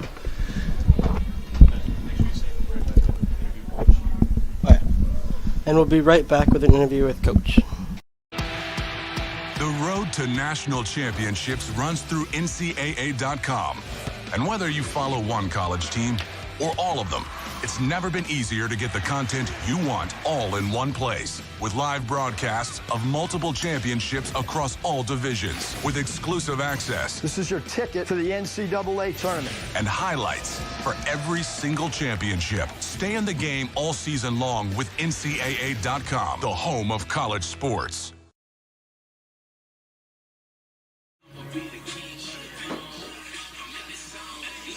Hello everybody, welcome back. I am Jake Truesdale here with head coach Justin Blood. Coach, 2 big games today, disappointing loss in the first one. What changed for the outcome to be this way in the game 2? Like, what would you say is different? I wish I knew always what the difference is from one game to the next, but we fought back. In the first game, obviously we were out front, and then they kind of chipped back, and then in this one the roles reversed a little bit, and we fell behind early, and then had that big inning there where we scored 7. So, Jake did a good job. George did a good job. I thought David Floyd did a great job in the first game too. We just, baseball's a weird game, and sometimes the balls are hit at you, sometimes they find holes, and sometimes you do everything right and you still don't have success. So I can't say that I have the answer for you on that one, but I'm very glad that we split. Yeah, it was a great game. Today in Game 1, you saw Evan Cali record his first career home run. It's 2 runs. How would you say he has improved this season and how he's gotten better as a player? He's he's definitely made some adjustments and matured, and he sees a ton of pitches and gets his walks. So he's been hitting towards we used him on the back end of the lineup for most of the year, and then we put him at the leadoff spot for the last few weeks, and he's definitely having real good quality at bats. Him and a number of the other juniors have taken some big steps forward. McHugh, Ham Barnes has been having a good year. There's a handful of those sophomores that have really taken a step forward. But Evan is a weapon behind the plate too, defensively. This team leads the league. UMass-Dartmouth leads the league in stolen bases, and with the exception of a couple opportunities where the pitchers didn't give him a chance, I thought we neutralized that for the most part. So he's having a good year, and I think he's got a bright future ahead of him. Me as well. You have a away game against Vermont State Castleton coming up. How do you feel about this team going into that game? Do you have hope? Do you think that they'll be able to take down that team?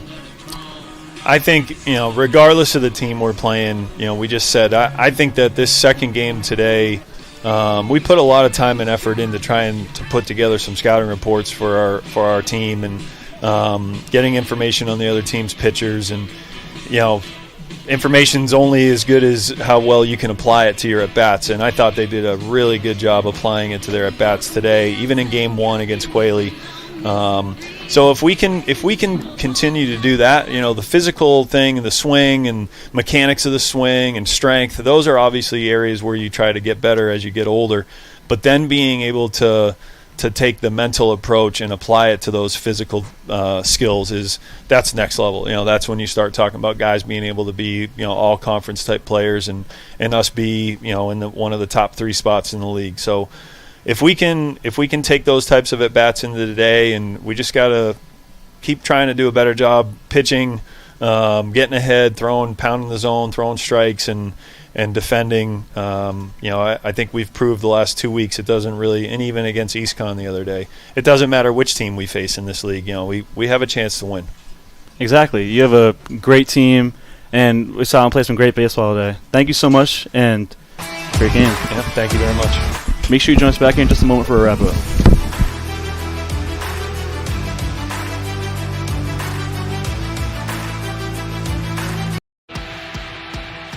To national championships runs through NCAA.com.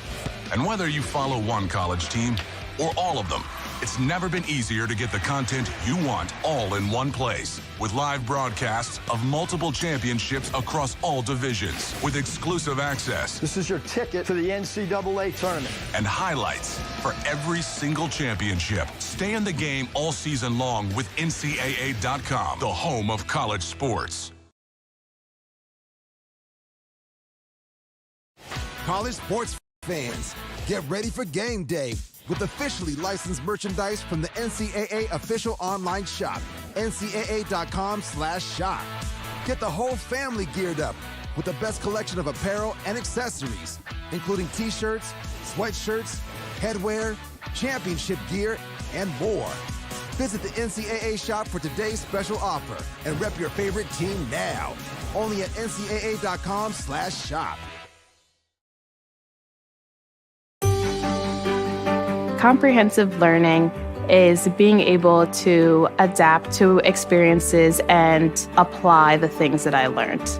Being an athlete and juggling academics helped me grow as a person, and things that I've learned, I was able to apply it in another field, putting them into everyday life. Developing comprehensive learning helped me prioritize certain things to make sure I get to where I want to be.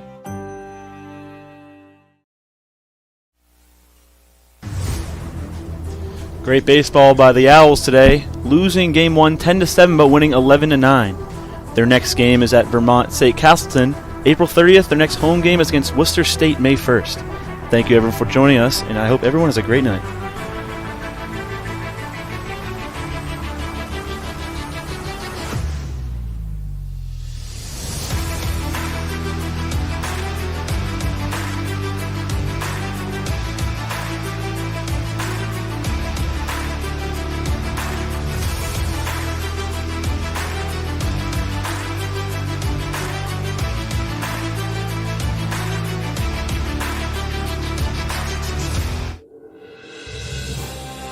have been watching a Keene State Athletics broadcast on the Owls Media Network. Please tune in to our next broadcast, and thank you for watching.